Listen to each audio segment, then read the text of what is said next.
Salut à tous et bienvenue pour le 198e numéro d'Hors-Jeu Capital, le podcast qui débriefe l'actualité du Paris Saint-Germain et aussi ses matchs. Évidemment, ce qui va nous intéresser aujourd'hui, c'est la rencontre qui a eu lieu hier soir entre l'Olympique Lyonnais et le Paris Saint-Germain.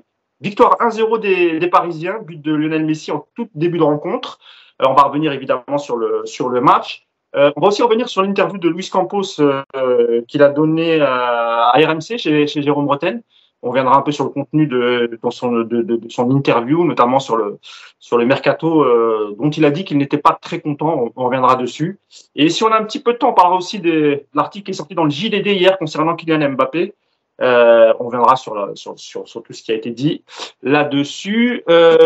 Pour commencer, je vais quand même vous présenter mes deux camarades du jour. Pour commencer, Nicolas Puravo. Salut Nico, comment ça va? Salut Mousse, salut Yacine, salut à tous. Ça va très très bien, comme un lundi matin. Voilà, je sais qu'on t'a dérangé parce que tu voulais suivre les obsèques de Sa Majesté la Reine Elisabeth II. On est vraiment désolé. Tu pourras reprendre le suivi de ces obsèques juste après le podcast. Ne t'inquiète pas. Merci beaucoup. Je t'en prie, je sais qu'en tant que Versaillais, c'est normal. Hein. Ah, écoute, enfin, tu sais, oui, surtout, on n'est pas habitué à Versailles à voir des rois et des reines avec la tête sur les épaules, tu sais, les Versaillais. Mais s'il se passe un truc important, je vous dirai, je suis ça d'un œil de toute façon. Oui, surtout, voilà, tu n'hésites pas à couper pour. Hein. Bah, si elle bouge, quoi. Mais sinon, je ne dirai rien, quoi. Sinon, je ne dirai rien, je pense, a priori. Il ne se passe pas grand-chose, a priori. Hein.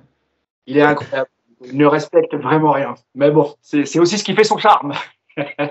Et puis le deuxième camarade, toujours là, fidèle au poste, coach Yacine Amnet. Salut Yass, comment ça va?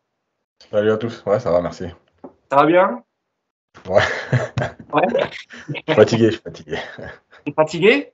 Bon, on va aborder plein de sujets que tu vas kiffer, t'inquiète pas, notamment sur Lionel Messi. C'est ce qui me fatigue d'avance. On a assisté quand même à une belle rencontre hier. Après, évidemment, il y a toujours des choses à dire, hein, positifs, négatifs. On va en parler, sinon on va en parler. Tout d'abord, globalement, messieurs, sur la rencontre d'hier, je dis que c'était plutôt une rencontre sympathique, une rencontre avec du jeu, une très bonne première mi-temps, une deuxième mi-temps un peu moins bonne, avec un peu moins d'intensité peut-être. Globalement, sur la rencontre d'hier, Nico, qu'est-ce que tu en as pensé? Le 11 de départ, il était classique. Hormis le remplacement de Kimpembe qui est blessé par Danilo, sinon c'est le 11 type, hein, Donnarumma, Danilo, Marquinhos, Ramos. Ensuite devant, il y avait la première titularisation de Fabian Ruiz aux côtés de Marco Verratti. Et sur les côtés, ça bouge pas, Hakimi Mendes et puis le trio d'attaque Messi, Mbappé, Neymar. Nico, qu'est-ce que tu as pensé de cette rencontre? Bah écoute, match plutôt sympa à suivre. J'ai passé un bon moment, honnêtement. J'ai trouvé que c'était une rencontre assez ouverte, avec de l'intensité, avec des beaux duels, avec de la qualité malgré tout des deux côtés.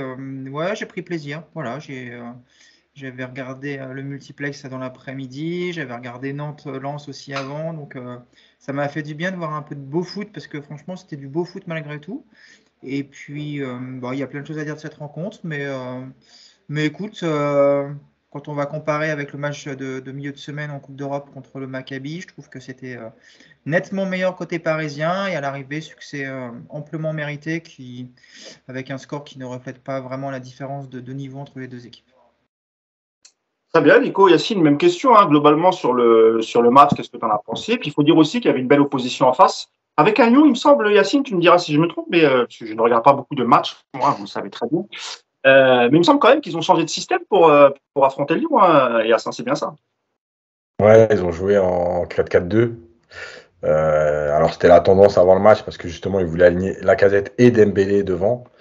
Voilà, en sachant que Paris avait que deux milieux, je pense que c'est aussi ce qui leur permettait de se dire qu'ils joueraient avec deux milieux à l'intérieur. Voilà, après globalement sur le match, la victoire elle est logique.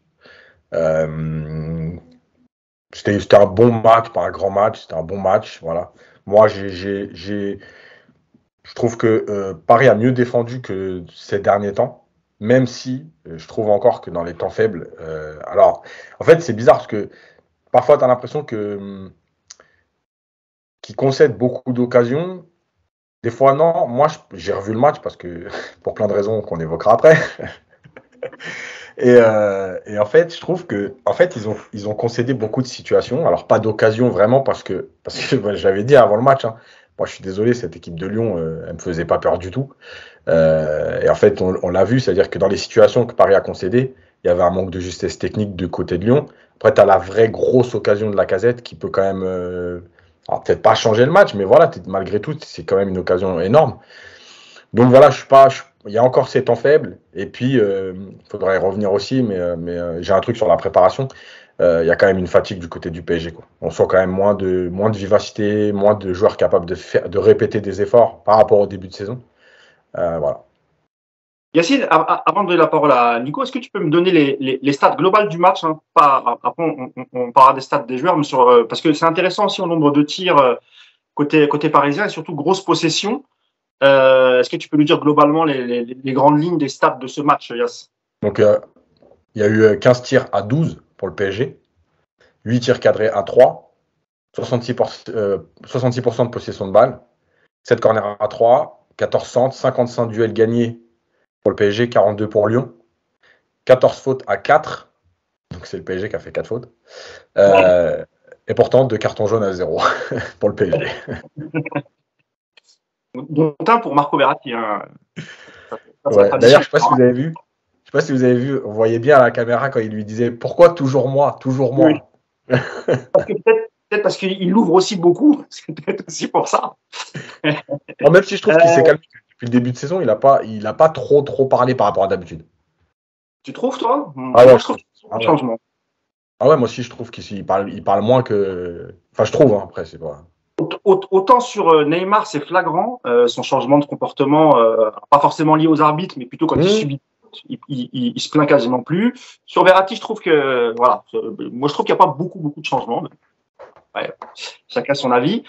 Nico, sur cette première mi-temps d'abord, et revenons aussi sur ce premier but qui est magnifique. Il me semble qu'il y a eu 22 passes sur cette action, Nico. Quand le PSG joue simple à une touche de balle et rapidement, il y a peu de défenses qui peuvent les contrer, et notamment l'exemple, c'est le premier but magnifique de Messi.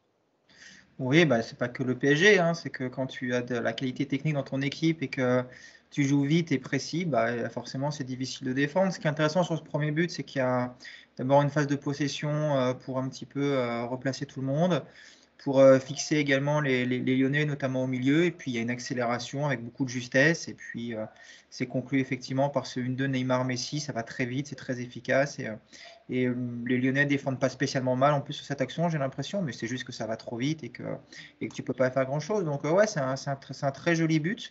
C'est un très joli but. Et pour élargir un petit peu, c'est même, je trouve, une jolie première mi-temps de la part du PSG avec voilà, de l'intensité, avec des courses, avec du jeu sans ballon, avec de la disponibilité. Alors, il y a encore des choses à dire sur des choix personnels, sur des passes qui ne sont pas forcément faites, sur des pistons qui ne sont pas toujours trouvés alors qu'ils devraient l'être. Mais globalement, c'est vrai que cette première mi-temps du PSG, j'ai trouvé qu'on se rapprochait un petit peu de ce qu'on avait vu en début de saison avec de la légèreté, de l'enthousiasme, avec les trois devants qui ont effectué un vrai travail de replacement défensif. Alors, je sais qu'Yacine va râler parce que c'est jamais assez et qu'il y a évidemment plein de choses à dire là-dessus, mais il y avait quand même encore une fois beaucoup de mieux par rapport à mercredi. On sentait une équipe beaucoup plus concernée quand même.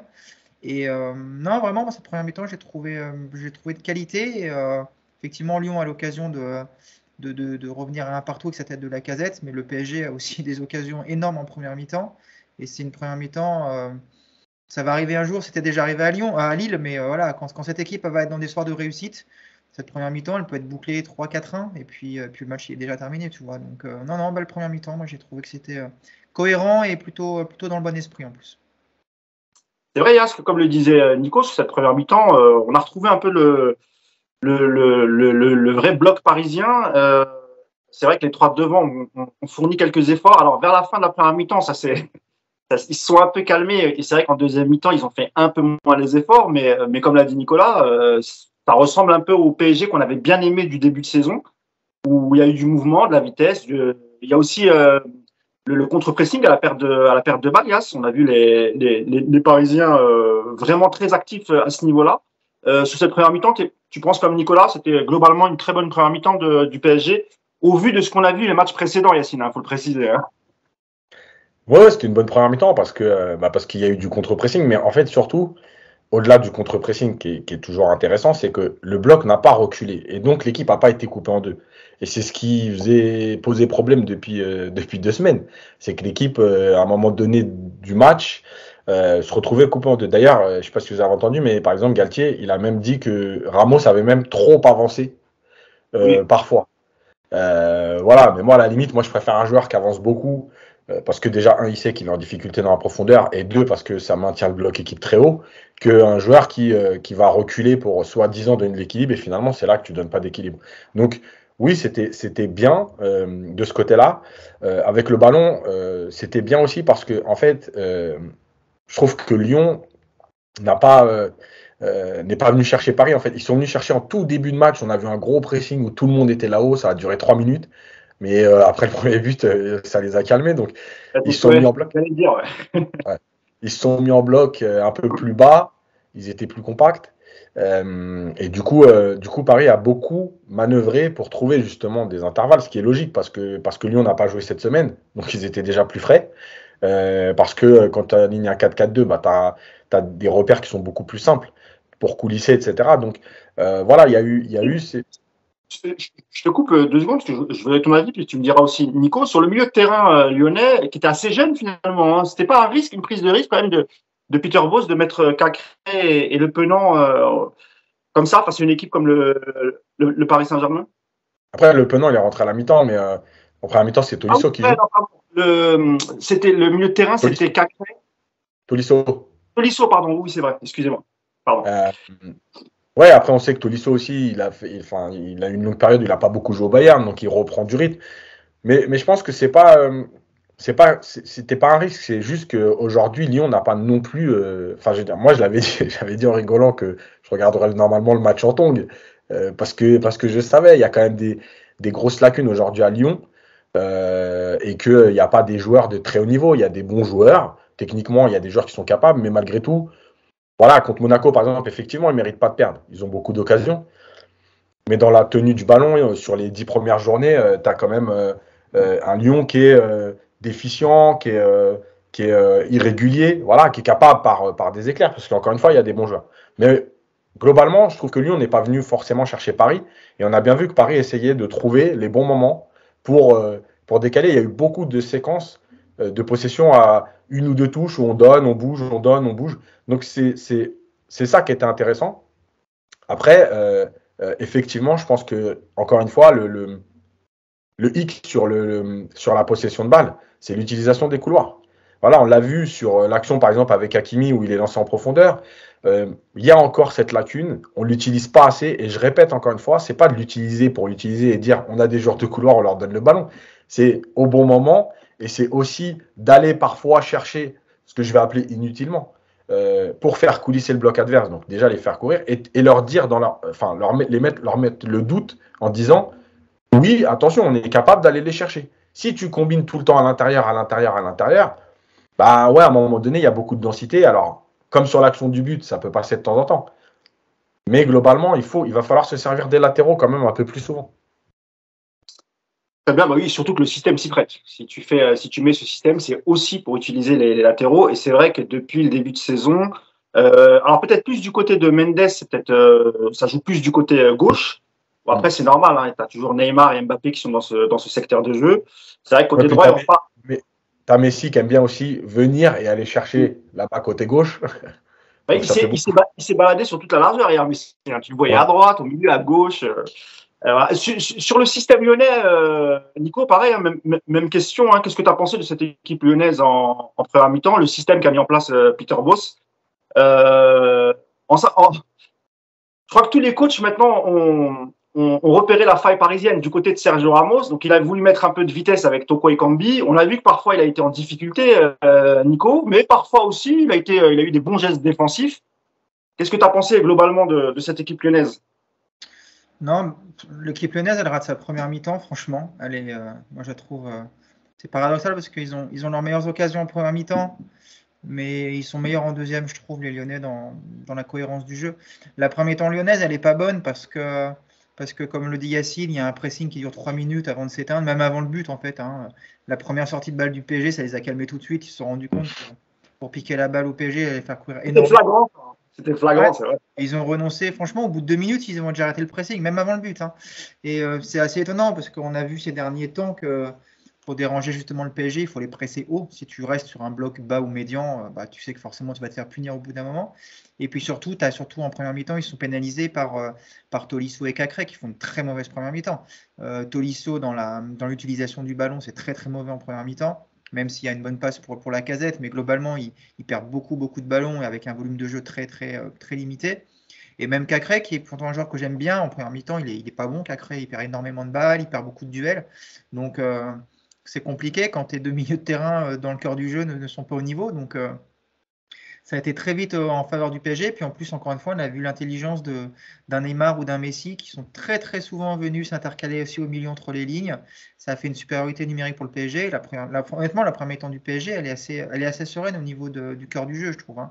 Donc, euh, donc voilà, ça s'est un peu équilibré en deuxième mi-temps parce que Lyon a rectifié quelque chose et puis surtout le PSG a un petit peu débaissé en intensité. Mais bon, alors moi, j'étais pas comme Yacine, je pensais pas qu'on irait jouer en tongue là-bas, parce que d'ailleurs, je reste persuadé qu'en tongue, on aurait peut-être perdu quand même. Mais je m'attendais. Nico, il avait dit d'Aïfa, il avait carrément enlevé les tongs hein, pour Aïfa. Il a dit bon, on peut jouer pied nus. C'est ça. Après, tu peux être bon pieds nus, mais ça glisse, quoi, c'est le problème, quoi. Et en tongue encore plus, quoi. Puis ça fait mal en plus, tu sais, les tongs entre les doigts de pied, là, je suis pas sûr que ce soit une bonne idée, quoi. Mais bon, voilà. Je m'attendais quand même, effectivement, à une opposition un petit peu plus farouche de Lyon. Je les avais pas beaucoup vus jouer cette saison non plus, je le reconnais, mais voilà, je m'attendais à une équipe un petit peu plus capable de se transcender, on va dire. Voilà. C'est une équipe qui, généralement, quand elle reçoit le PSG, est capable de hausser son niveau de jeu. Je pense qu'ils ont été bien meilleurs que ce qu'ils ont été à Lorient il y a une semaine, mais c'était vraiment très insuffisant pour vraiment gêner le PSG. Et encore une fois, hier, on aurait pu, sans un grand Anthony Lopez, ça aurait pu être une grosse raclée pour Lyon quand même. Tu parlais du match de Tolisso en première mi-temps, c'est pour ça que j'ai fait une erreur en fait. C'est que je l'ai tellement pas vu que dans ma tête, je persuadé qu'en fait c'était le Penang qui avait. Hormis la belle transversale pour Lacazette, c'est vrai, tu as raison, Nico, il fait pas un super match. Euh, Toujours sur cette première mi-temps, on va faire un focus sur la première titularisation de Fabien Ruiz parce que comme il sort assez tôt en deuxième mi-temps, puis ensuite on parlera de la deuxième. Avant que je te lance, Nico, tu vas garder la parole, mais je voudrais que Cassine nous donne les statistiques de Fabien Ruiz sur cette je crois que c'est les statistiques du match, mais comme il est remplacé à la 58e, il me semble, un peu avant la 60e. Juste 57 minutes. Voilà, c'est ça. Juste 57 minutes, ouais. Donc il a fait un tir contré, 68 ballons touchés, 56 passes réussies sur 60, dont 2 passes longues, une passe clé, 2 duels gagnés sur 5, 6 ballons récupérés, 5 ballons perdus. Voilà, juste une chose, je voulais préciser parce que en fait les passes clés, je ne sais pas si tout le monde sait ce que c'est, mais en fait une passe clé. J'allais te dire, explique parce que peut-être que tout le monde ne va pas savoir ce que c'est. En fait, une passe clé, c'est une passe avant un tir. Et c'est pour ça que moi, j'aime pas cette stat parce que, par exemple, hier, même si on reviendra après dans le détail, quand tu donnes le ballon à Mbappé et qu'il force pour aller tirer, en fait, tu as 3 passes clés, par exemple. Mais en fait, elles veulent rien dire tes passes. C'est pas des passes clés. Pour moi, c'est pas ça une passe clé. Une passe clé, ça devrait être une passe qui fait une différence, qui crée un décalage ou qui crée. Enfin voilà. Donc la passe clé, quand vous voyez 3 passes clés, c'est 3 passes avant un tir, en fait. Voilà. D'accord. Et je rappelle encore, pour ceux qui nous écoutent et qui nous regardent, que les statistiques qu'on donne viennent du site parisstadgermain.fr. Donc, et il y a aussi, vous pouvez aussi suivre le Paris Stade Germain sur Twitter. Nico, sur Fabien Ruiz, après toutes ces stats, et puis toi, ta vision de ce que tu as vu avec un Fabien Ruiz au milieu de terrain qui était un peu plus haut que Verratti. Qu'est-ce que tu as pensé de. Moi, personnellement, j'ai trouvé qu'il a joué assez simple. Il n'a pas pris beaucoup de risques. Il n'a pas fait un mauvais match, mais je trouve pour une première, c'est pas non plus extraordinaire. Il a joué dans le rôle de Vitinha, ouais, un petit peu plus haut que Verratti. Ce qui était intéressant, j'ai trouvé dans les points positifs, c'est que il a, de par son positionnement, il a quand même une grosse tendance à aller chercher le couloir droit et Hakimi. J'ai trouvé qu'il allait régulièrement le solliciter, alors comme disait Yacine, même pour des passes un peu inutiles, mais qui servent à faire bouger le bloc adverse. Donc de ce côté-là, j'ai trouvé intéressant.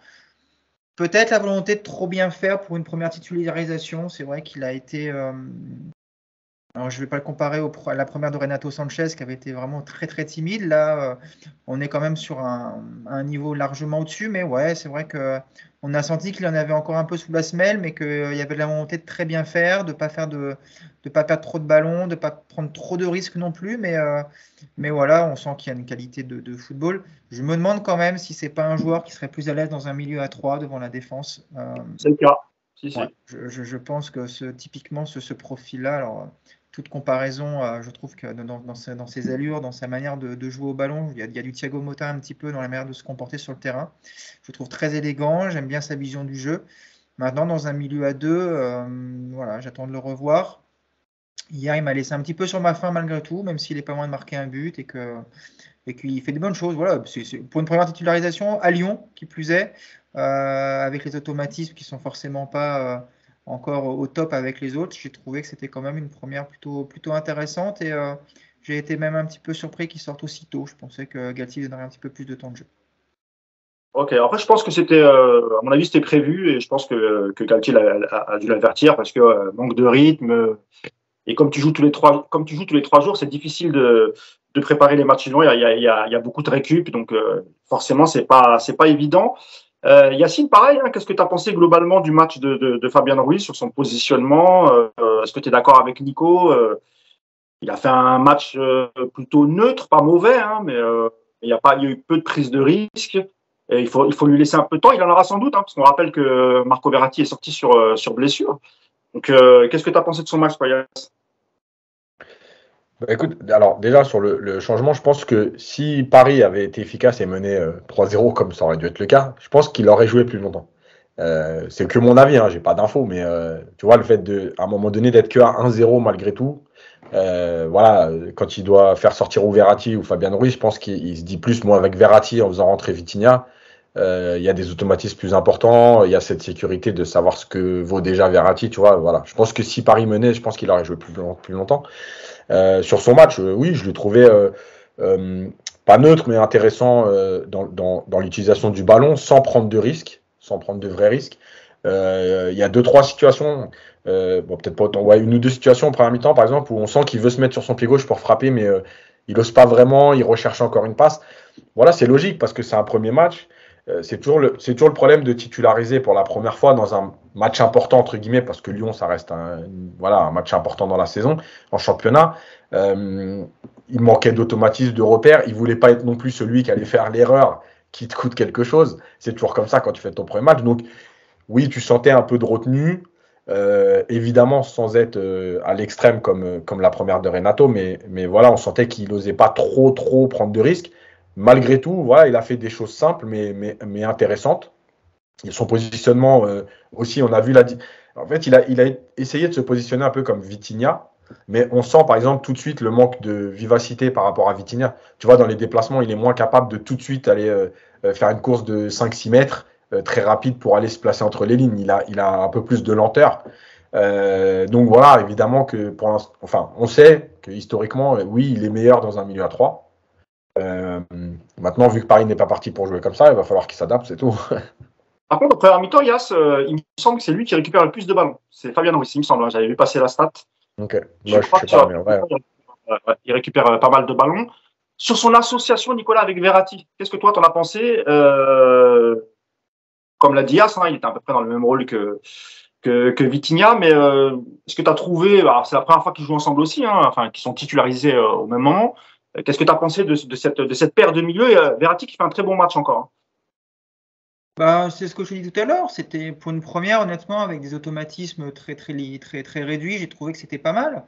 Ils ont bien combiné, ils se sentent, enfin, ils parlent le même football, tous ces mecs-là, les Vitinha, tu sens il y a vraiment de ce côté-là, il y a une vision de jeu assez proche. Donc ça a plutôt bien, encore une fois, ça a plutôt bien fonctionné pour une première, hein. C'est une première mi-temps très intéressante.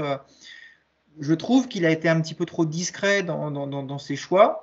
La grosse différence avec Vitinha, comme le dit Yacine, c'est qu'effectivement, sur le premier contrôle de balle, sur le contrôle orienté ou sur la manière tout de suite de Vitinha qu'il peut avoir de tout de suite partir vers l'avant sur la première touche de balle, tu sens que Fabien Ruiz, c'est quelque chose qu'il maîtrise moins.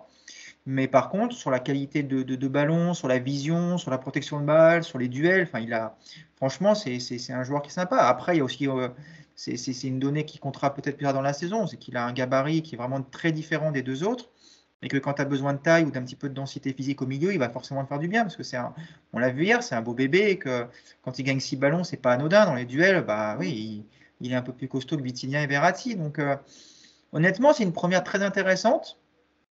On m'avait déjà vu sur quelques bouts de match, sur quelques séquences. On sent qu'il a du ballon. Maintenant, c'est un joueur qui a besoin d'enchaîner, d'avoir du temps de jeu, qui a besoin de faire un petit peu sa place.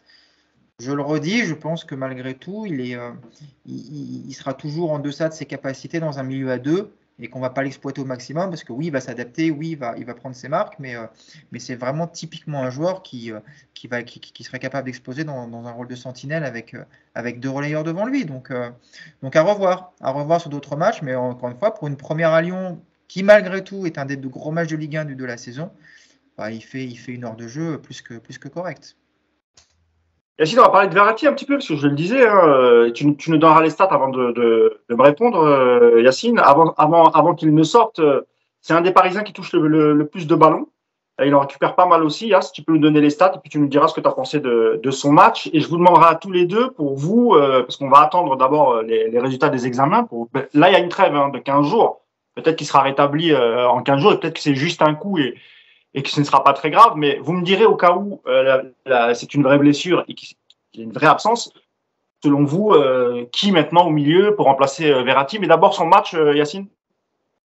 Donc il a joué 64 minutes, il a fait un tir contré, 100 ballons touchés, 88 passes réussies sur 92, un dribble réussi sur 1, 3 duels gagnés sur 5 ballons récupérés et 5 ballons perdus. Voilà. Et toi, qu'est-ce que tu as pensé encore de son match? Bah écoute, moi je l'ai trouvé encore une fois bon. Voilà, il te permet de sortir les ballons, il permet d'en récupérer. Même après son carton jaune, il est parti faire un tacle là-bas sur Lacazette, je crois. Franchement, c'est voilà quoi. Mais après, il a fait du Verratti. Même si je trouve que sur les 2 derniers matchs, il a perdu un peu plus de ballons faciles que d'habitude, je trouve. Après, il a aussi beaucoup joué ces derniers temps.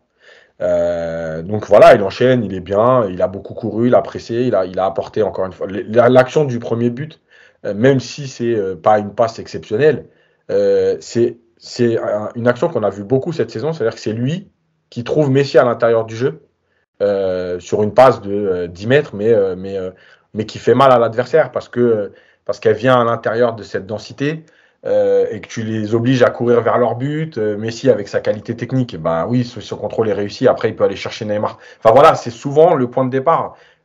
Si vous regardez les derniers buts, enfin beaucoup de buts cette saison du PSG, le point de départ, c'est Verratti. Donc voilà, il était très bon. Après, sur sa blessure, moi, j'ai plus l'impression que c'est un coup et qui ressemble à une béquille. Voilà, si c'est réellement ça, ce sera un coup de 3-4 jours. Voilà, en espérant que le genou n'a pas été touché ou n'a pas tourné un peu, etc. Mais moi, j'ai plus l'impression vraiment que c'est au niveau du haut du mollet. Et que là, oui, quand tu prends un coup là-dessus, c'est dur de finir le match parce que le mollet, on sait très bien que voilà, il est utilisé tout le temps et c'est compliqué. Maintenant, quand je le vois faire le dernier sprint alors qu'il boitait avant, je ne sais pas si vous vous rappelez le dernier sprint, je crois que c'est sur Ekambi ou un truc comme ça, où il se touche le mollet et Toko Ekambi va pour partir et là, il sprint pour aller quand même défendre. Bon, ça ne ressemble pas à une blessure qui est très grave. Je pense qu'elle l'handicapait pour tenir, mais voilà, s'il est capable de sprinter, bon, c'est quand même que c'est pas super méchant, quoi. Galtier a parlé du mollet, effectivement, hier en conférence de presse. Marco Verratti, qui devait rejoindre la sélection directement hier soir après le match, et Galtier a expliqué que finalement, il repasserait par Paris, faire des examens, et à partir de là, la décision sera prise. Nico, pareil, hein, sur le match de Marco hier, avant qu'il ne sorte, comment tu as trouvé son match au petit Verratti? Un match plaisant. C'est sur Tagliafico, je crois, le tacle. Retour. Ouais, il me semble. Oui, il échappe au deuxième jaune. Non, il fait un bon match. 100 ballons en 64 minutes de jeu, dont 3 minutes passées ou 4 minutes à boiter, à se mettre sur la pelouse. Donc voilà, en une heure de jeu, il a touché 100 ballons. Ça en dit long sur son influence sur la rencontre. Ouais, bon, écoute, il est très fort sous pression pour sortir les ballons. Quand en plus, comme hier, il n'est pas spécialement pressé par deux milieux qui sont franchement très décevants. Bah, il joue dans un fauteuil et ça a été très intéressant. Je trouve qu'il est dans un rôle Depuis le début de saison, d'ailleurs, il est dans un rôle qui me plaît beaucoup. Il équilibre vraiment l'équipe en phase défensive comme offensive. J'aimerais évidemment le voir un peu plus entreprenant dans les 25 derniers mètres adverses, mais ça, j'en ai fait mon deuil depuis très longtemps, comme tout le monde. Donc c'est comme ça, mais c'est un bon match de Verratti. Et puis voilà, encore une fois, je le redis, 100 ballons en 1 heure de jeu. Donc on était sur des bases de 150 ballons sur la rencontre. Voilà, qu'est-ce que je te dise de plus? C'est la plaque tournante de cette équipe. Et hier, il fait encore un bon match qu'on déplaise à certains. Avant qu'on parle du trio offensif, messieurs, un mot quand même sur cette deuxième mi-temps. Tu l'as dit, Yacine, tout à l'heure, si Paris n'avait pas manqué d'autant d'efficacité en première mi-temps, il aurait pu avoir 3-4-0 et effectivement, on aurait peut-être pu gérer cette deuxième mi-temps autrement. Ça n'a pas été le cas. À la pause, il y avait toujours 1-0. Au retour des vestiaires, on a senti un Paris. Tu parlais de fatigue, c'est ça, Yacine. Un Paris un peu émoussé, avec pas mal de temps faibles et Lyon aurait pu quand même malgré tout revenir. Il n'y a pas eu beaucoup d'occasions, c'est vrai. Mais parfois, tu as l'impression que tu tends un peu le bâton pour te faire battre, Yacine. C'est toujours ce problème de gestion de temps faible. Encore une fois, il n'y a pas eu de grosses occasions.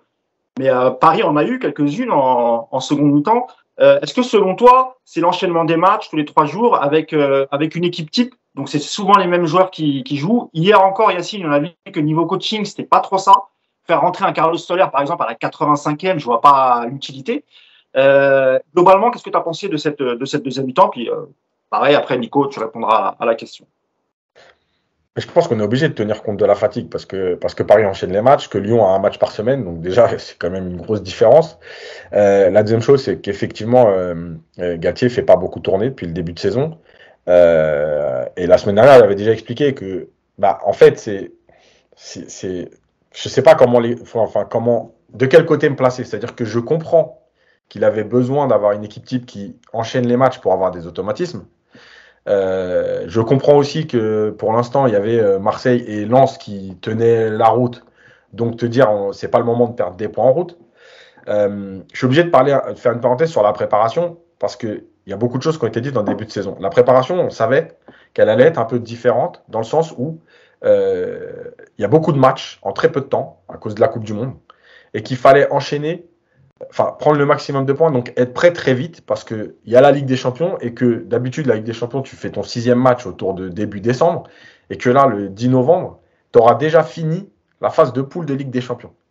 Donc on savait que la préparation, elle était basée un peu sur être prêt tout de suite par rapport à d'habitude où tu mises plus sur commencer à être prêt en septembre pour arriver au top en octobre, novembre. Donc ça aussi, c'est important parce que en fait, cette gestion, elle engendre ce qui se passe sur le terrain en mois de septembre. Quand tu vas pour être prêt, tu montes en puissance. Là, tu es prêt tout de suite. Et en plus, donc, Galtier fait très peu tourner. Je le comprends. Maintenant, il y a le problème entre le discours qu'il a tenu en début de saison et ce qui se passe sur le terrain. Moi, je vais laisser le bénéfice du doute jusqu'à la trêve, là, parce qu'effectivement, il y a des joueurs qui sont arrivés très tard, qu'il fallait prendre des points. Tu es toujours pris au PSG avec cette histoire de points, où à un moment donné, il faut quand même... Renato Sanchez, comment il s'appelle, Fabien Ruiz, Carlos Soler. Voilà. Qui sont arrivés effectivement dans la dernière semaine du mercato, voilà. voire même à toute fin du mercato pour les 2 Espagnols. Ah ouais, parce qu'ils arrivent 4 jours avant le premier match de Ligue des Champions. Donc, tu es toujours pris là-dedans et c'est compliqué de dire, bon, est-ce que c'est le moment de le lancer? Est-ce que c'est le moment... Enfin, tu as toujours le risque de perdre des points malgré tout quand une équipe n'a pas d'automatisme. On l'a vu par le passé avec le PSG, quand il y a des équipes qui ont beaucoup tourné, il y a eu des matchs qui ont été ratés. Donc voilà, tu es pris un peu entre tout ça. Comme j'ai dit, j'accède pour l'instant, entre guillemets, ok, il y avait une première partie de saison à gérer avec des arrivées tardives, des préparations un peu tronquées, etc. Maintenant, à partir d'octobre, tu ne vas pas pouvoir jouer tous les matchs avec la même équipe, c'est pas possible. On voit bien sur la deuxième mi-temps qu'il y a quand même des joueurs qui sont moins capables de répéter les efforts, qu'il y a moins d'intensité. Voilà, c'est tout ça.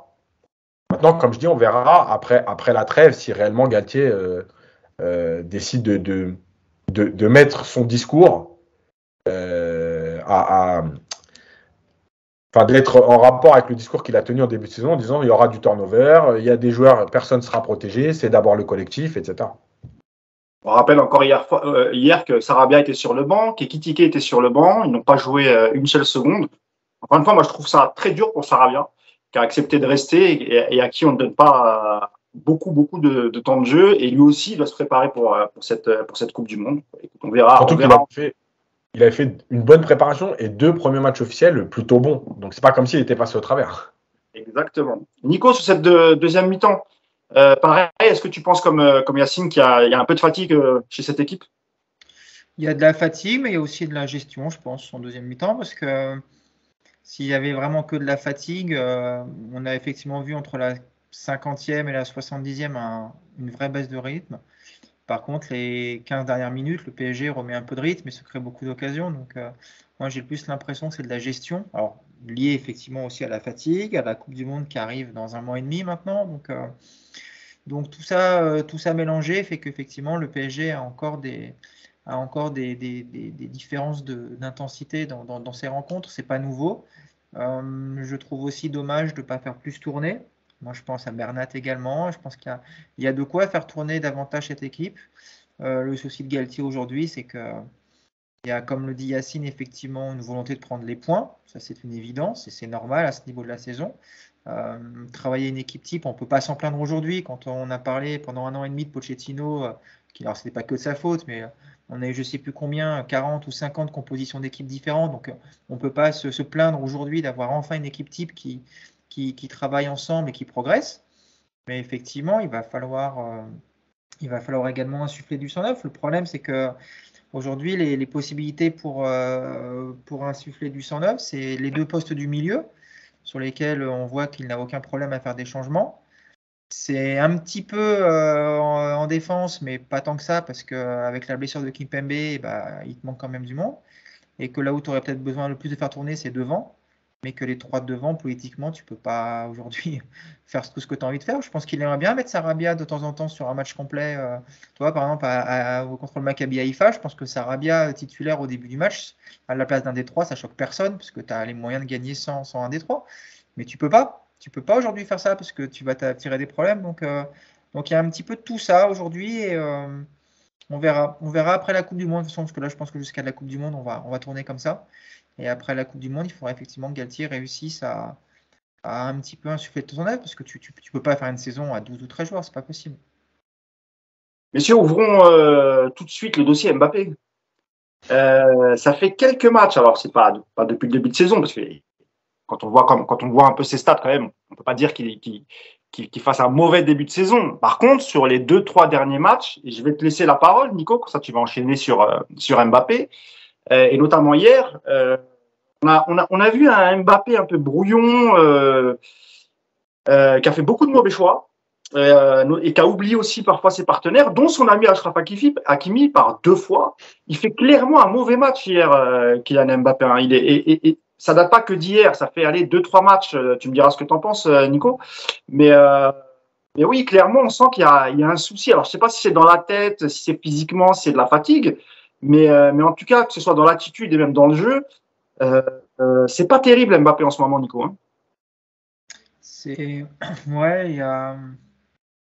il y a 2 choses aujourd'hui avec Mbappé qu'on peut pointer du doigt. Le premier point assez négatif depuis quelques matchs, c'est l'efficacité offensive, parce qu'il a des occasions. Il a vraiment des bonnes situations. Il arrive à se procurer des occasions de but et il croque pas mal, je trouve, depuis le début de saison. Il n'y a pas l'efficacité. On parle beaucoup d'Haaland en Angleterre, et c'est vrai que quand on fait le comparatif entre le nombre de ballons touchés et le nombre de buts marqués, c'est assez effrayant. Mais voilà, c'est pas les mêmes joueurs, on va pas les comparer. Mais il y a quand même aujourd'hui un problème d'efficacité chez Mbappé. Après, dans le jeu, moi, ça me fait penser à une fratrie avec 3 enfants. Voilà, une fratrie avec 3 enfants, tu es toujours à 2+1. Quoi. Il y en a toujours un moment dans l'année où il y en a 2 qui s'entendent mieux, et puis le troisième, il est un petit peu mis à l'écart. Aujourd'hui, j'ai vraiment le sentiment que Mbappé est un petit peu à l'écart du duo Neymar, Messi, et que ça l'emmerde, que du coup, il force beaucoup son jeu, qu'il oublie des choix évidents. Hier, Hakimi, il l'oublie 2 fois, mais de manière assez dramatique. Autant la première, c'est sur son pied gauche, elle n'est pas forcément évidente à mettre, je veux bien l'entendre, mais il y a une deuxième situation en deuxième mi-temps où il y a une ouverture, mais qui est énorme, il y a des espaces, mais c'est la plus facile. Franchement, il n'est pas plus facile que ça. Non, c'est énorme. Je pense qu'il y a aucun joueur du PSG n'aurait pas été capable de faire cette passe. Donc évidemment que Mbappé avait cette possibilité-là, il ne le fait pas. Mais voilà, je trouve qu'il force un petit peu son jeu en ce moment. Il est pas. Alors, il a un rôle important malgré tout sur le match d'hier. Yacine qui a revu le match va peut-être confirmer, mais il permet déjà au bloc lyonnais de rester bas parce que tu sors Mbappé, tu n'as plus aucune arme de profondeur et je pense que le bloc lyonnais peut remonter de 20 mètres comme ça en claquant des doigts. La présence de Mbappé déjà empêche le bloc lyonnais de repartir comme ça plus haut. Donc malgré tout, donc il a une utilité. Il a aussi sur des appels de balles, il fait des espaces. Je trouve qu'il y a un jeu sans ballon qui, j'ai déjà vu pire chez lui. Donc hier, je trouve qu'il y a un jeu sans ballon qui est quand même pas tout le temps, mais de temps en temps assez intéressant parce que ça libère des espaces. Mais il y a ce côté où tu sens qu'il a l'impression, c'est son impression, je ne sais pas si c'est le cas, mais il se sent peut-être écarté des circuits préférentiels, des combinaisons, si bien que quand le ballon lui arrive, il veut montrer qu'il est là, il veut montrer qu'il sait faire, et puis il fait ce qu'on a déjà souvent reproché à Mbappé, voilà, il force, il veut faire des choses qui ne sont pas dans son registre. En plus de ça, il y a de la vraie maladresse parce que regarde, il y a une conduite de balle contre, je crois que c'est Thiago Mendes où il te fait un contrôle de balle, mais franchement, moi en CDM sur un terrain dégueulasse, des fois ça m'arrive de faire mieux.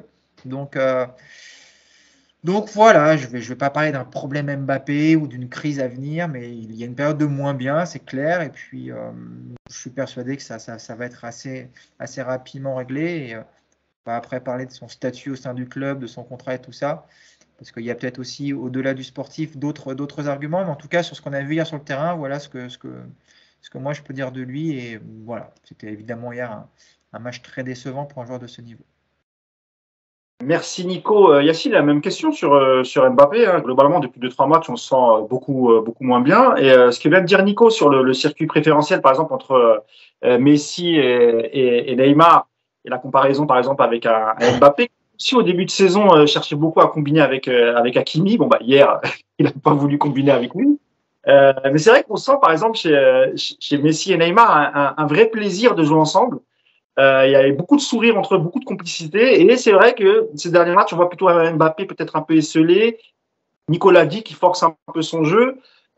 Clairement, même si Nico a apporté quelques nuances sur notamment son jeu sans ballon, moi je trouve que globalement, ça fait 2 matchs qu'il est entre guillemets dégueulasse, mon ami Yacine. Et c'est pas toi qui vas me contredire, mon ami. Alors je rigole, quand je dis dégueulasse, c'est un peu fort, mais pas bon, quoi. Tu vois. Je pense que. Est-ce que tu peux citer tes stats avant, Yacine? Je sais que tu les as, pardon. Alors, Mbappé.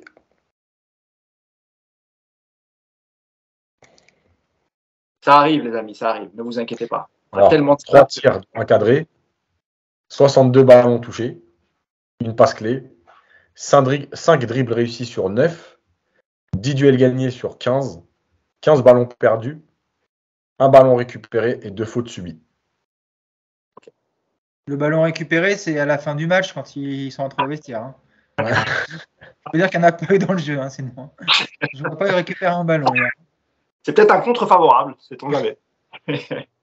Un jour, je ferai un truc vite fait sur les stats, où elles sont faites, comment elles sont faites, parce que je vous explique. Il faut que je retrouve une histoire qui est très symptomatique de ça, mais là, je ne l'ai plus en tête, donc voilà.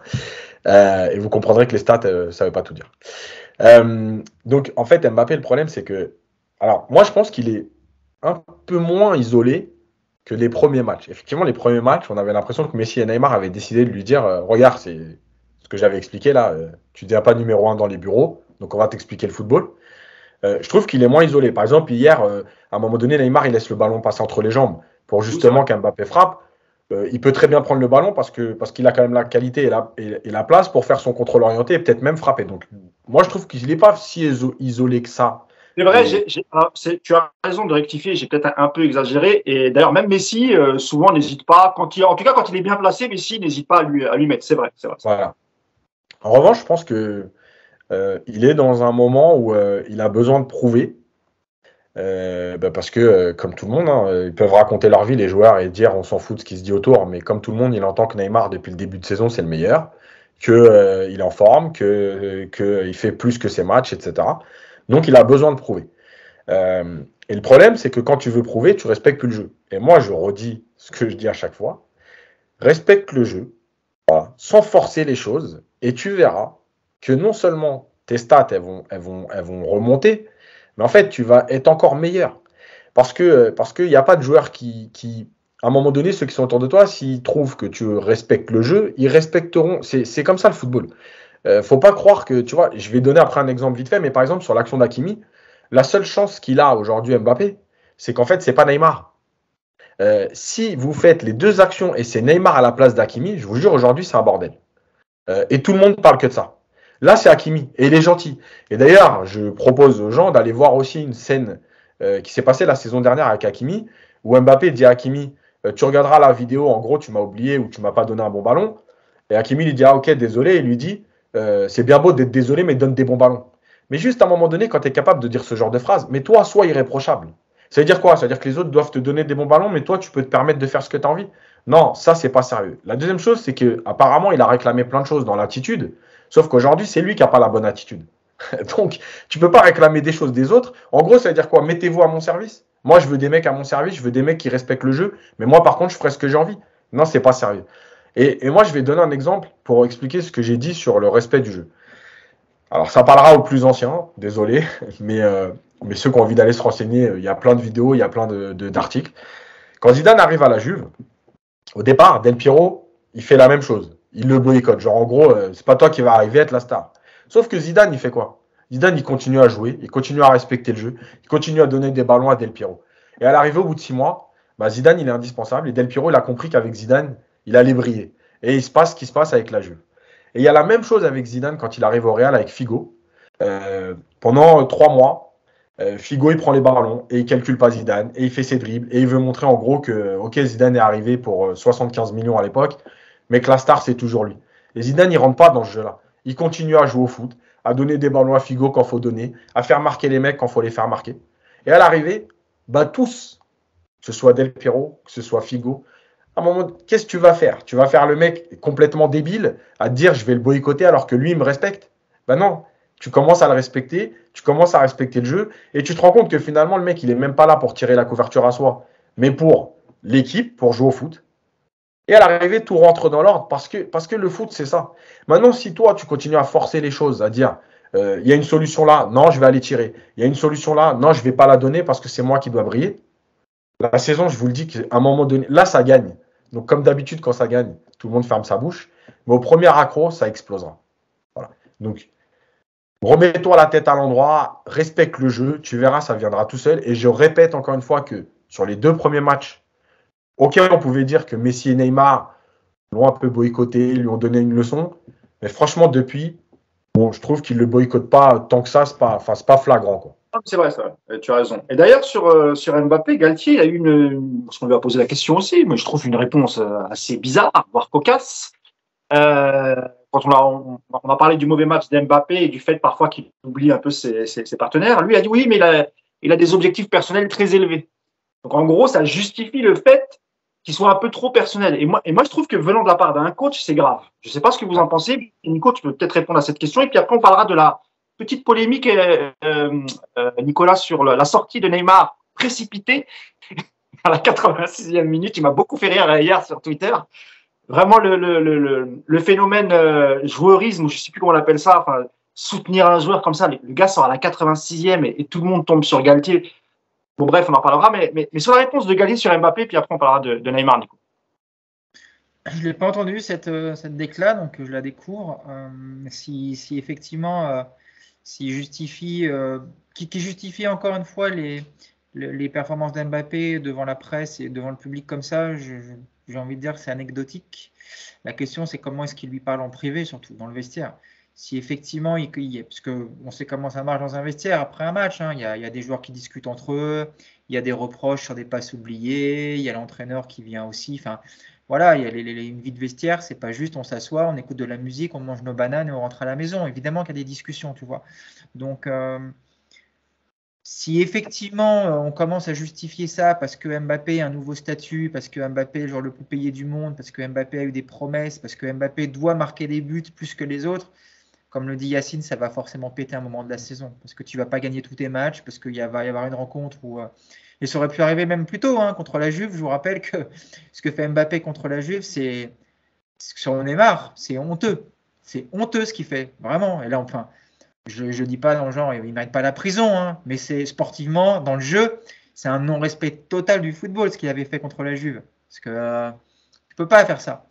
Donc, ça va péter effectivement un jour quand ça va commencer soit à aller moins bien, soit parce que ça va se répéter dans le temps, parce que là, voilà, là on est en début de saison, ça fait une ou deux fois où il est moins bon. Bon, bah, si au mois de mars, quand on attaque la Ligue des Champions, ça fait 6 mois qu'il fait des prestations comme ça, à jouer que pour sa gueule, ça aura pété bien avant les mauvais résultats. Donc, à Galtier, encore une fois, de bien gérer tout ça. Attention à ce qui se dit devant la presse, à ce qu'il dit dans le vestiaire. Je suis persuadé que ce n'est pas les mêmes discours. Mais le petit bémol, il est là, c'est qu'il marche sur des œufs. Galtier, je vous l'ai déjà dit. Il y a 3 gars à gérer cette saison qui ne sont pas les plus simples. Paradoxalement, je pense que c'est devenu plus facile de gérer Neymar et Messi que Mbappé. Alors que l'an dernier, on avait l'impression qu'Mbappé, c'était le seul qui tirait dans le bon sens. Cette année, attention à ce que ça ne s'inverse pas et attention à ce que Mbappé commence pas un petit peu à gonfler tout le monde parce que ça va vite les clans dans un vestiaire. Les clans, les copains tel, ça parle dans le dos.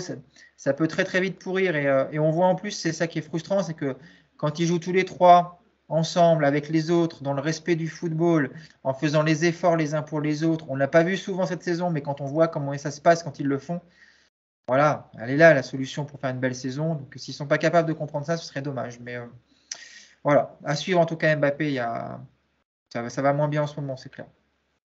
On reste avec toi, Nico. Un mot sur le match de Neymar et sa sortie à la 86e. D'abord, on va parler un peu de son match. Il sort effectivement à la 86e. Il a l'air un peu fatigué d'ailleurs quand il sort, même si évidemment, je pense qu'il fait la tête plus parce qu'il sort le premier que parce qu'il sort.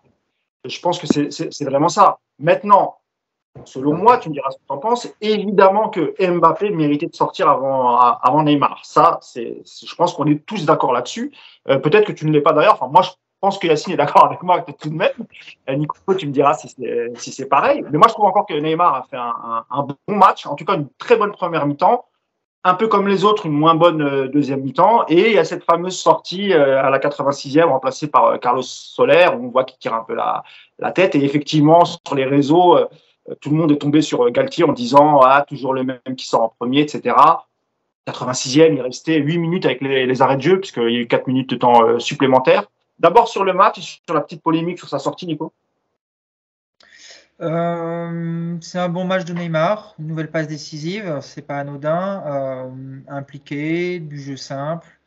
Je l'ai trouvé déjà meilleur cette saison, mais franchement, ça restait un match de qualité. Donc, je le dis bien, là, que ce soit clair, parce que chaque fois que je parle de Neymar, on m'explique que je ne suis pas objectif et que je ne fais que le déchirer. Donc, je vais le redire, là, il a fait un bon match, Neymar. Nico, c'est vrai, tu as la réputation d'être un haters de Neymar, alors que tu ne fais juste analyser ses matchs. Quand il est bon, tu le dis, quand il est mauvais. Et moi, j'ai lu beaucoup de commentaires sur moi, sur YouTube, qui disent oui, toi, tu défends Mbappé. Je n'ai rien à foutre d'Mbappé. Quand il est bon, je le dis. Aujourd'hui, il est mauvais, il a été dégueulasse, je l'ai dit aussi. Donc, les mecs, je ne sais pas, vous avez vu que j'étais un grand défenseur d'Mbappé. J'en ai strictement rien à foutre. Je ne le connais pas, je ne connais pas son entourage.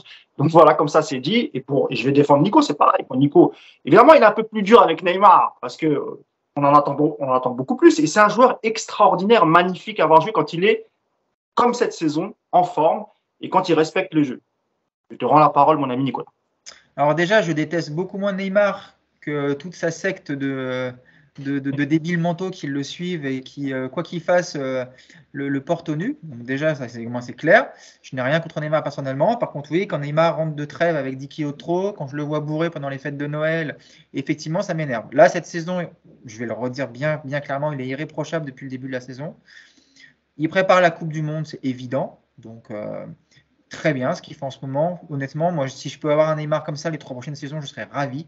Parce que quand il joue à ce niveau-là, il fait un bien fou et il ferait un bien fou à n'importe quelle équipe dans le monde, je pense. Donc, je suis très, très content de son début de saison. Hier, il fait encore un bon match, vraiment, dans l'implication, dans dans la manière d'orienter le jeu, dans la volonté d'accélérer. Je trouve qu'il temporise bien. Il donne le rythme au match un petit peu hier, un peu comme le fait souvent Verratti. Hier, Neymar, il le fait aussi très souvent et beaucoup de bons choix. Vraiment beaucoup de bons choix. C'est dommage que son match d'hier ne soit pas ponctué par un but. Il l'a joué un peu facile sur l'action qu'il a face à Anthony Lopez. C'est dommage parce qu'il méritait encore même de marquer hier soir. Et voilà. Maintenant, je vais le redire une dernière fois, moi je jugerai la saison de Neymar quand la saison sera terminée. Donc voilà, au mois de mai. Au mois de mai, on regardera combien de matchs il a joué. S'il a été de ce niveau-là toute la saison, je dirais franchement, bravo Neymar. Petite stat rapidement, parce que c'est en rapport à ce que tu viens de dire. Il faut se rendre compte que Neymar, il était à son 100e match de Ligue 1 avec le PSG. En quasiment 6 ans de présence, enfin un peu plus de 5 ans. C'est pour ça aussi qu'on est un peu plus dur avec Neymar. Il faut vous rendre compte, c'est une moyenne de 20 matchs par saison. De toute façon, il a 5 premières saisons à 50% de présence, donc évidemment que c'est frustrant. Et hier, sur sa sortie à la 86e, alors objectivement, c'est pas le plus mauvais des trois. Alors maintenant, on ne sort pas forcément celui qui est le plus mauvais. On sort celui qui va te permettre de faire entrer un autre mec et de garder ton équilibre. C'est ce que je vous ai dit. Tu sors un Mbappé hier, parce qu'effectivement, objectivement, des trois, c'est celui qui fait le plus mauvais match. Mais Mbappé, c'est sur le terrain le seul joueur qui te donne cette potentielle prise de profondeur et qui, encore une fois, permet au bloc lyonnais de rester bas. Tu sors Mbappé pour les 10 dernières minutes, je peux t'affirmer que les 10 dernières minutes, Lyon, il joue avec la défense dans le rond central et qui vont te faire chier les 10 dernières minutes.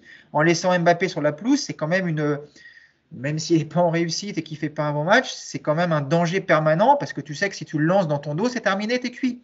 Donc voilà pourquoi il s'en est marre. En plus, Neymar, alors oui, il fait la gueule parce qu'il n'aime pas sortir comme tous les joueurs, sauf que Neymar, sur le bord de la pelouse, il est en crise d'asthme, il a plus d'air, il est mort, il est cuit, et ce qui est normal parce qu'il a beaucoup plus couru que les autres. Donc c'est pas une punition de sortir un joueur fatigué à 5 minutes de la fin. Il fait rentrer Solaire à la place qui remet un coup de pressing. Il décide de laisser Mbappé pour la profondeur, de laisser Messi pour la conservation du ballon et potentiellement les passes. Alors, j'ai lu des trucs, mais alors, c'est une punition, c'est un signal parce qu'ils ont voulu. Les gars, si on peut plus sortir un mec à 3 minutes de la fin parce qu'il est cuit, donc arrêtons d'acheter des joueurs, d'avoir un banc de touche, quoi. Ils ont qu'à partir à 11 à Lyon.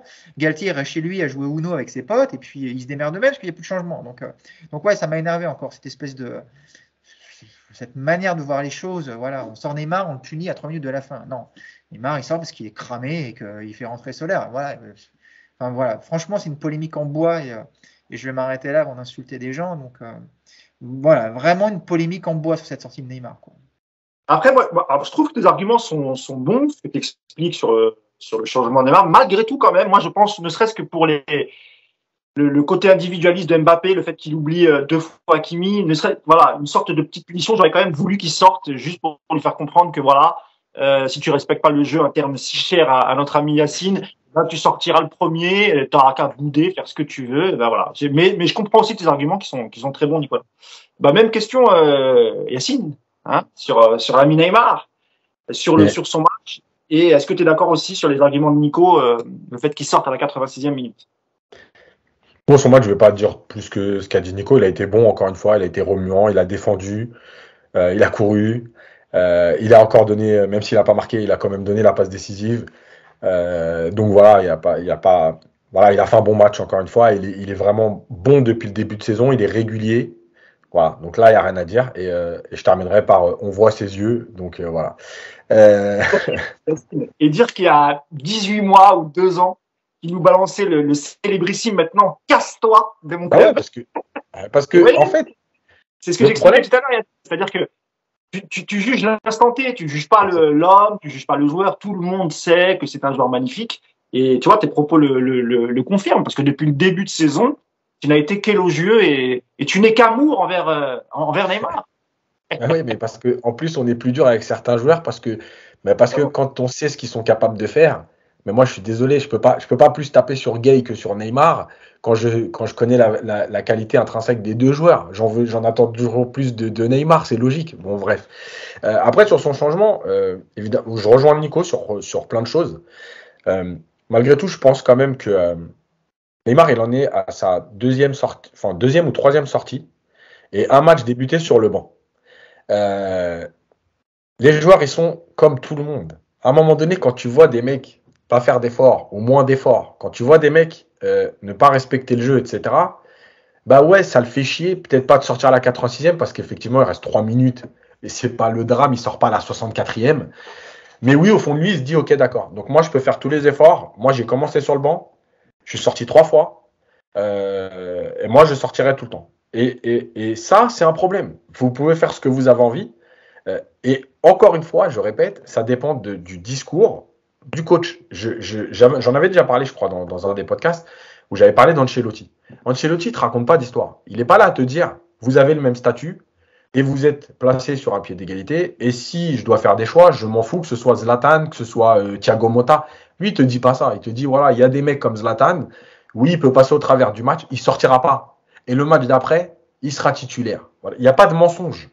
C'est Galtier qui est venu dire à un moment donné, il y aura du turnover. À un moment donné, je devrai faire des choix. Est-ce que vous êtes capable de sortir Messi, Neymar ou Mbappé? Oui, c'est lui qui l'a dit.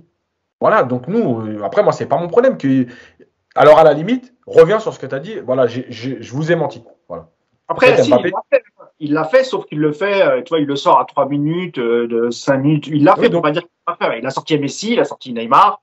Oui. Mbappé, je crois mais Mbappé aussi une fois, oui. Oui, mais en fait, Mbappé et Messi sont sortis très tard. Neymar, il est déjà sorti une fois avant et il a déjà démarré un match sur le banc. Voilà.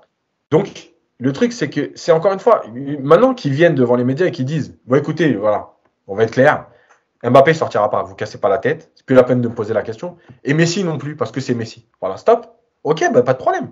Après, tu te débrouilles avec ton vestiaire. Mais au moins, les choses, elles sont claires. Viens pas raconter des histoires. Parce que ça fait quand même 3 matchs que Messi et Mbappé sont pas exceptionnels et que eux ne sortent pas. Voilà. Et je pense que c'est ça que Neymar il vit mal. C'est pas le fait de dire il m'a sorti à la 86e, même à la 89e. Évidemment que ça veut rien dire, il reste 3 minutes. C'est pas significatif de quelque chose. Mais dans le trio. Et le problème, c'est que, en fait, on nous vend ce trio en permanence. C'est le trio dont dépendent les matchs. C'est le trio ceci, c'est le trio qui a le même statut, c'est le trio cela. Et donc, à l'arrivée, bah ouais, c'est pour ça qu'on compare tout le temps, en fait. Parce que le trio, en fait, il est indissociable finalement. Comment tu traites Messi, comment tu traites Neymar, comment tu traites Mbappé, c'est ça. Voilà. Et moi, je pense quand même que raconter des histoires à tout le monde, oui, le statut qu'Mbappé a obtenu. Alors, encore une fois, le statut, ça ne veut pas dire qu'il a décidé de la politique sportive du PSG. Mais le statut qu'il a obtenu cet été, vous pouvez faire ce que vous voulez. Oui, ça a un impact sur les choix de Galtier. Voilà. Donc, encore une fois, on va arriver à se dire est-ce que l'entraîneur est capable de prendre toutes les décisions qu'il veut à l'instant T. Voilà. Chacun aura son avis. Moi, j'ai le mien et en tout cas, aujourd'hui, les faits prouvent que je ne pense pas que je me trompe. Pour finir sur cette rencontre, un mot de Messi. Je te laisse la balle, Nico, puis je sais que Yacine avait des choses à dire. Parce que, voilà, il n'a pas fait forcément un grand match. C'est vrai que si on s'arrête sur ses stats, on voit pas mal de tirs cadrés. Il marque un but. Il a eu pas mal d'occasions. Il fait plutôt une bonne première mi-temps. Mais là, tu voulais quand même apporter quelques précisions, Yacine. Mais avant, juste un mot, Nico. Qu'est-ce que toi t'as pensé du match du génie argentin, du septuple Ballon d'Or? Alors attends, il y a Clément qui m'a envoyé un communiqué à lire sur ce sujet. Parce qu'il y a eu des discussions très animées hier sur le groupe WhatsApp de Paris United et moi j'ai dit je me prononcerai pas, donc du coup j'ai un texte à lire. Non, Clément que je salue. On salue le camarade Clément Pernia qui aime beaucoup, on va dire, qui aime beaucoup Messi, qui prend beaucoup sa défense. Et on l'embrasse. Le match de Messi, hier, écoute, moi je trouve qu'hier le match de Messi, il est pas si mal que ça. Je sais qu'Yacine va avoir un autre avis. Déjà, il marque un but, donc de ce côté déjà c'est déjà une bonne chose. Si on met de côté son implication à la perte du ballon, qui est encore une fois minimaliste, mais je crois qu'il faut que tout le monde ait conscience qu'il a fait toute sa carrière comme ça et que ça ne changera pas avec le PSG. Je l'ai trouvé assez disponible entre les lignes. Je l'ai trouvé très bon dans la manière de bonifier les ballons. Je l'ai trouvé techniquement assez juste. Après, il y a encore effectivement 2-3 choix un peu douteux sur l'absence de jeu vers les latéraux, mais ça, malheureusement, c'est pareil, c'est assez récurrent avec lui et Hakimi sur le côté droit. mais il y a des occasions, il y a un très beau coup franc à la fin, il y a je ne sais pas combien il touche de ballon dans la surface lyonnaise, mais je crois que le chiffre, il est quand même assez important. J'ai déjà vu Messi bien pire au PSG et hier, je trouve quand même que c'est un match, je vais pas dire très bon parce que je vais me prendre une foudre sur la tête, mais je vais dire, même sans aller jusqu'à bon, je vais dire que c'est un match quand même satisfaisant de Messi hier et qui rend une copie quand même relativement satisfaisante. Ouais, je trouve que c'est un bon. Je vais le dire quand même, allez, c'est un bon match de Messi. Allez, ça y est, c'est dit. Clément, aide-moi. Si tu étais journaliste de l'équipe qui toujours qui sont très partiales sur les notes, notamment celle de Danilo qui nous a bien fait rire, à un 4, c'est assez hallucinant alors que Danilo quand même fait plutôt un bon match. Mais si tu ne lui mettrais pas 6, 7 sur 10 hier? Hier, Messi, je lui mets. Alors, je connais pas leur barème, je sais pas ce que ça veut dire, 7, mais ouais, je lui mets 6,5. Le mec, il veut pas se mouiller. 6,5. Ça vaut peut-être pas 7, mais ça vaut un peu plus de 6. Je crois qu'à 7, Yacine t'aurait bloqué sur Twitter. Allez, Yacine, à ton tour. Alors, développe-nous ce que tu penses du match de Messi, en tout cas hier soir. Alors, en fait, le premier truc, c'est que moi, j'attends rien de Messi à la perte de balle. Je vais être clair. Que ceux qui pensent que, ouais, mais Messi, il a jamais. En fait, je m'en fous. Tu vois, je veux dire, il y a 2-3 courses à faire. Parfois, ouais, il m'énerve parce qu'il perd un ballon à 2 mètres, il fait même pas les 2 pas. Malgré tout, on l'a vu aussi faire des courses de 10, 15 mètres parfois pour revenir un peu au moins gêner les courses. Donc, moi, j'en attends rien. Je découvre pas Messi. Euh, Par contre, dans l'utilisation du ballon, moi, je veux bien qu'on m'explique tout ce qu'on veut. Il est sur toutes les actions. Mais en fait, mais regardez les matchs. C'est-à-dire qu'à un moment donné, c'est lui qu'on cherche en priorité dans justement ce départ des actions. Donc, heureusement que sur 90 ballons qu'on lui donne, il va créer 3 occasions. Je vais quand même pas me taper la tête dans le mur parce qu'il a créé 3 occasions. Calmons-nous. Ensuite, il y a plein de choix de jeu qui sont pas bons parce qu'il force des dribbles, parce que il respecte pas lui aussi le jeu dans certaines situations. D'ailleurs, comme par hasard, hier, une fois, il a daigné lancer Hakimi dans la profondeur, il y a eu une vraie occasion. Alors Hakimi, je pense qu'il peut faire le choix. Tu vois, c'est là aussi où on parle de l'impact des joueurs. Hakimi peut faire le choix de frapper sur cette action et il voit Mbappé arriver et il préfère le servir. Voilà. Bah ça, tu vois, toutes les petites phrases d'Mbappé, notamment la vidéo, mais ça, vous pouvez faire ce que vous avez envie, c'est l'impact. Après, c'est le mental du joueur. Est-ce qu'il est capable de dire, écoute, Mbappé peut arriver, j'en ai rien à foutre, vu la situation dans laquelle je suis, je dois frapper. En plus, Yacine, dans la position, dans la qualité, il en a déjà mis des buts dans cette position-là. Et oui. Donc c'est, voilà, ok, bon, je dois servir Mbappé. Bref, donc Messi, quand il respecte le jeu, il n'y a pas de problème. Maintenant, qu'est-ce que j'attends de Messi? Encore une fois, si c'est créer 3 occasions et donner 2 ballons en profondeur, non mais, je veux dire, est-ce qu'il y a besoin de Messi? Voilà. Et c'est toujours pareil, quand on te laisse faire un peu comme tu veux, les mecs te disent, eh mais il est de toutes les actions dangereuses. Mais en fait, est-ce que vous avez compris le système du PSG en ce moment? Parce que si c'est pas le système qui fait aussi qu'il est dans toutes les actions dangereuses, moi je comprends rien en football. Il y a 2 latéraux dont on ne se sert pas. Et il y a Messi maintenant qui est plus un ailier droit. Et ça, c'est quand même déjà très bien. Parce qu'apparemment, quand on critiquait Pochettino là-dessus, on connaissait pas trop le football. Bon, apparemment, on n'était pas le seul à penser ça. Donc bref, il est au cœur du jeu. Il n'y a que 2 milieux au lieu de 3. Donc à un moment donné, les actions elles partent de lui ou de Neymar. Mais en fait, c'est juste logique. Voilà. Donc il n'y a rien d'exceptionnel. Et le problème, c'est que ça, c'est mon tort à moi. En fait, je réponds trop. Voilà, je réponds trop aux gens, je réponds trop aux conneries des gens. Et je tombe dans tous les pièges. Donc je le sais, hein, de toute façon, ça a toujours été mon problème. Donc moi, c'est pas faute de te le répéter 6 fois ou 7 fois par jour. Non, mais on le sait, on en a parlé, et je retomberai dedans encore une fois parce que c'est comme ça. Je tombe dans tous les pièges. Le problème, c'est que, voilà, ce que dit Nico, c'est marrant parce qu'il dit, ouais, 6,5, 7 et tout. C'est drôle, mais parce qu'en fait, hier, quand je dis il est horrible, je suis con parce qu'en fait, je tombe dans le même piège que l'inverse.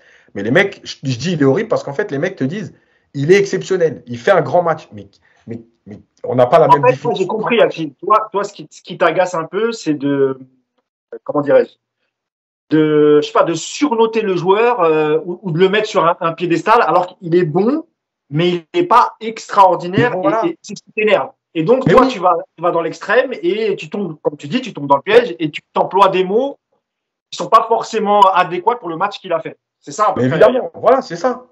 Moi, je dis juste, soyez juste que vous soyez fan du joueur, etc. Il n'y a pas de problème. Et quand moi, je dis dans un match, il est pas bon, les gars, je suis pas en train de remettre sa famille, son éducation et sa carrière en question. Je suis juste en train de dire que ce match-là, je trouve qu'il est pas bon et qu'il apporte pas tant que ça. Voilà, c'est tout. Il y a un juste milieu à trouver entre l'exagération mais évidemment, moi, les pièges dans lesquels je tombe. Mais voilà, je trouve qu'hier, il fait des choses intéressantes. Le but, c'est lui et ça part de lui. C'est Verratti qui le trouve et ça part de lui. Oui, il y a des choix de jeu qui sont très bons, comme par exemple contre Brest, quand les 3 passes sur Bernat, une sur Bernat et 2 sur Neymar par-dessus, il n'y a rien à dire. Voilà. Maintenant, c'est pas non plus exceptionnel. Je veux dire, on est en train de parler de Messi. Si c'est de ça qu'on attend de Messi, même à 34 ans, bon, quand même, le meilleur joueur de l'histoire du football. Enfin voilà. Et puis ceux qui nous expliquent aussi que, attention, parce qu'il a joué 15 ans à Barcelone, si c'est le meilleur joueur du monde, il peut quand même, au bout d'un an et demi, il peut quand même un peu s'adapter aux qualités qu'il y a autour de lui. Voilà. Évidemment que quand il avait Dest à droite les dernières saisons à Barcelone et qu'aujourd'hui il a Hakimi, bah, à un moment donné, bon, c'est quand même pas la même qualité de joueur. Donc voilà, c'est tout ce que je dis. Après s'être mis à dos la communauté brésilienne en demandant à Neymar de se casser. Ensuite, la communauté portugaise en critiquant le pauvre Danilo et ses pieds carrés. C'est au tour de la communauté argentine. Mes amis argentins, allez sur Twitter, souhaitez la bienvenue à Yacine. Et puis si jamais il veut passer des vacances du côté de Buenos Aires, prends une protection, mon ami, sait-on jamais. Non, Mais mais par contre, ce qu'on peut faire, c'est organiser un dîner au Volver, un de ces quatre, avec Clément et Yacine en milieu tu sais, tu mets leur deux tables au milieu de tout le monde et puis on met des micros, ça peut être sympa. Mais du coup, hier, Yacine, pour continuer ça, moi c'est pareil, hein, moi, vous savez que moi, à part Javier Pastore, je n'ai jamais été amoureux de quelques joueurs. Ah si, et David Ginola, pardon, excusez-moi. Voilà, moi, mon amour se résume à 2 joueurs, vous voyez. Donc, mais hier, le match de Messi, alors je suis d'accord avec toi, c'est un joueur qui a été exceptionnel, qui a fait des matchs stratosphériques. Donc, quand hier, il fait ce qu'il fait, tu peux pas dire c'est un match exceptionnel parce que pour lui, c'est un minimum ou c'est, on va dire, la normalité. Mais hier, c'est un bon match de Messi. Tu vois ce que je veux dire, Yacine? Hier, il fait un bon match, Messi. C'est une bonne copie. oui, mais c'est ce que je dis, c'est-à-dire que. Mais alors, un bon match, non, il fait une bonne première mi-temps.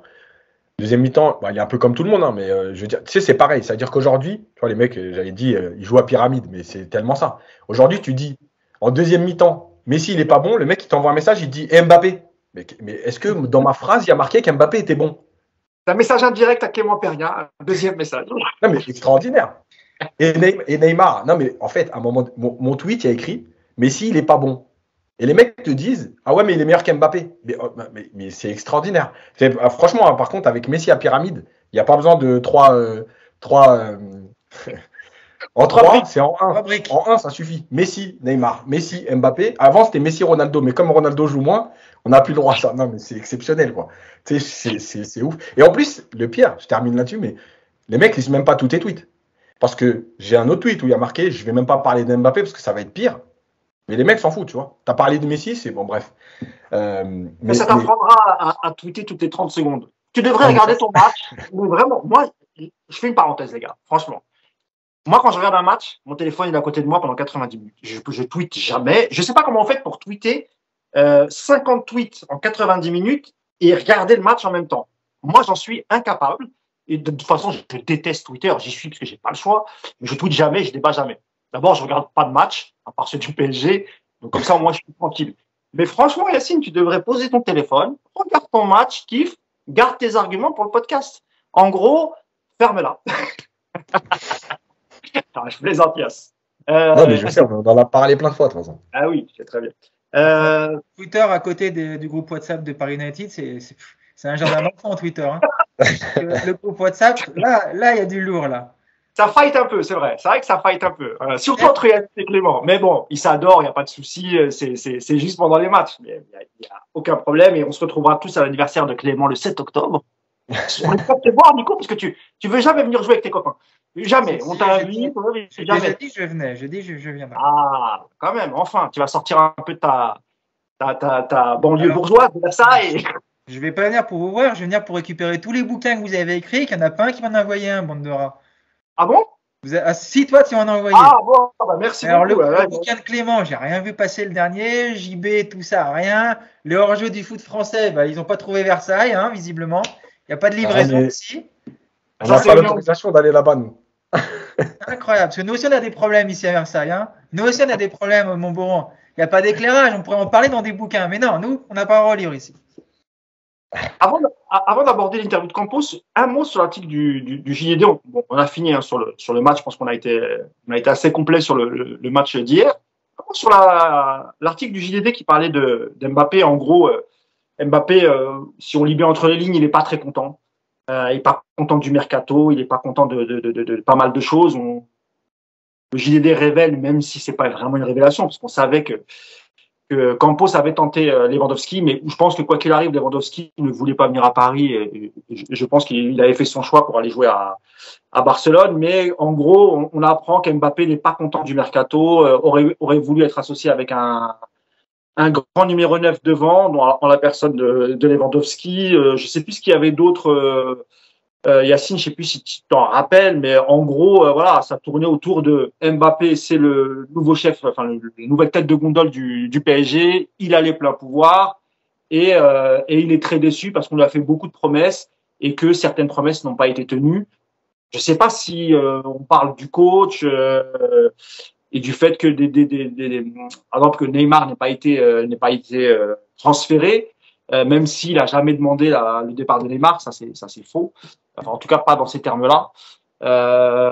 Qu'est-ce que vous avez pensé de ce petit article qui, en gros, met en lumière la toute-puissance d'Mbappé au sein du vestiaire? Et on l'a dit, c'est des choses qui peuvent quand même provoquer chez ses coéquipiers peut-être une sorte de défiance ou on se rappelle que Thiago Silva, qui était le chouchou de Nasser lors de sa présence, n'est pas très bien vu par ses camarades.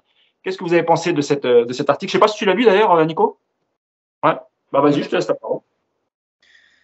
J'en pense ce que je vous avais dit au mois de mars ou avril l'an dernier, quand on apprenait que le PSG se mettait à genoux pour prolonger coûte que coûte Mbappé, et que dans toutes les conneries qu'a dit Leonardo dans ce passage au PSG, quand même de temps en temps, il a eu des éclairs de lucidité, et parmi ça, il avait dit un jour que aucun joueur ne devait être au-dessus d'une institution et du club. Donc, on a joué avec le feu avec Mbappé, ça c'est une évidence. Je ne sais pas exactement dans ce que dit le JDD, ce qui est vrai, ce qui ne l'est pas.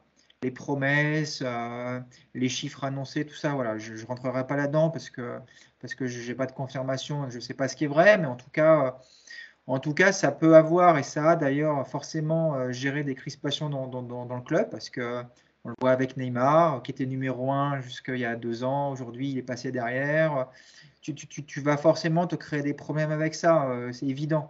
On va revenir un petit peu sur ce qu'on a dit dans le podcast. Si Mbappé est irréprochable, s'il respecte le football, s'il se comporte sur le terrain comme on attend qu'un leader se comporte, ça passera mieux. S'il se comporte en enfant pourri gâté, à qui tout est dû parce que on lui a déroulé le tapis rouge et qu'il a signé les meilleurs contrats et on lui a fait les plus belles promesses, alors ça ne marchera pas. Donc c'est compliqué aujourd'hui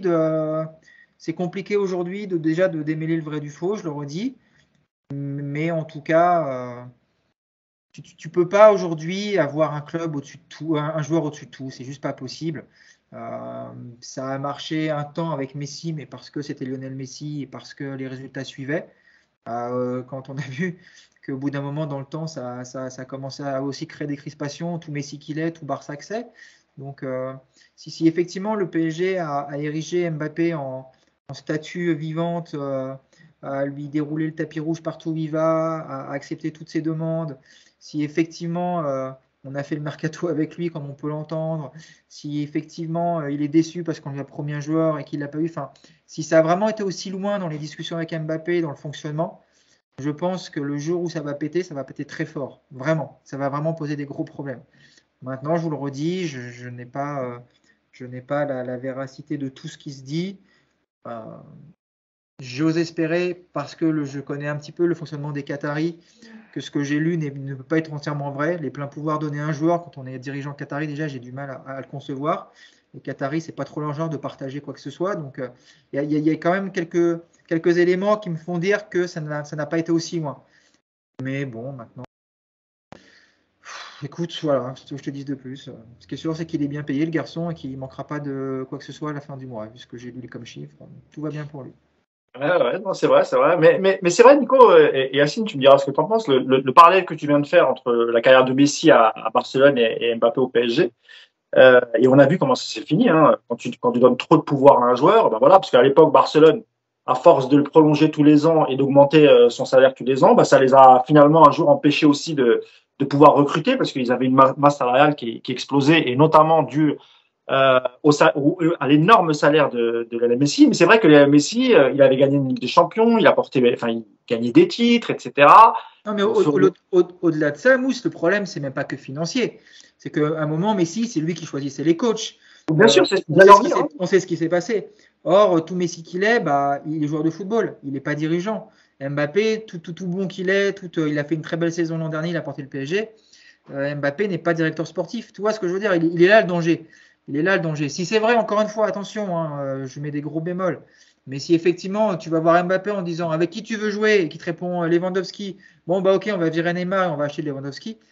C'est pas comme ça que ça marche un club de football. Mais moi j'ai du mal à croire que ça se passe comme ça. Honnêtement, j'ai beaucoup de mal à croire que c'est plus aller là. Maintenant, regarde, Campos, on sait que c'était un proche de Mbappé et sa venue, ça a été un moyen de le convaincre de prolonger. Il y a eu des remaniements à la com du club, au service presse. Enfin, toi, on a fait venir des copains. Tout ça, ça existe. Maintenant, sur le sportif, le côté de dire Mbappé, c'est toi qui vas maintenant tout décider parce que tu es nouveau patron du club, du terrain et qu'on ne va rien faire sans ton aval, avec les Qataris qui sont là, j'ai quand même beaucoup de mal à le croire personnellement. Oui, ça se passe pas vraiment comme ça. Tu as raison, Nico. Moi, je pense que lui a réclamé, par exemple, un grand attaquant, un buteur à ses côtés. Alors, il a peut-être pas forcément soufflé le nom de Robert Lewandowski. Hein. Je pense que c'est Campos qui voulait absolument le faire. Quant à sa prolongation, Antero Henrique et Luis Ferrer ont été dans la prolongation de Mbappé ont été plus importants que Campos. Hein. Voilà, c'est vraiment Ferrer a pris l'avion pour le Qatar. Antero était déjà sur place. Voilà, je le sais de sources sûres. Hein.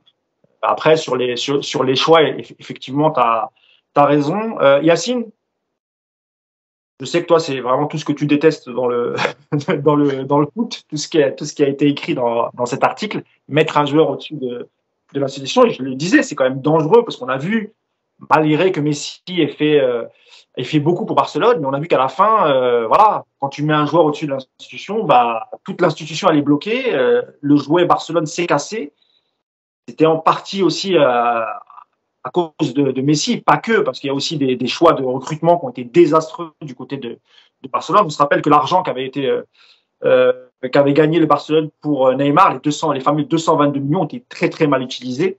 Et on a vu que chaque été, il faisait des bêtises sur bêtises. Je pense que la dernière, c'était Griezmann quand même, c'était juste incroyable. Rapidement, qu'est-ce que tu as pensé de ce qui a été dit dans le JDD, le rôle aujourd'hui du tout-puissant Kylian Mbappé?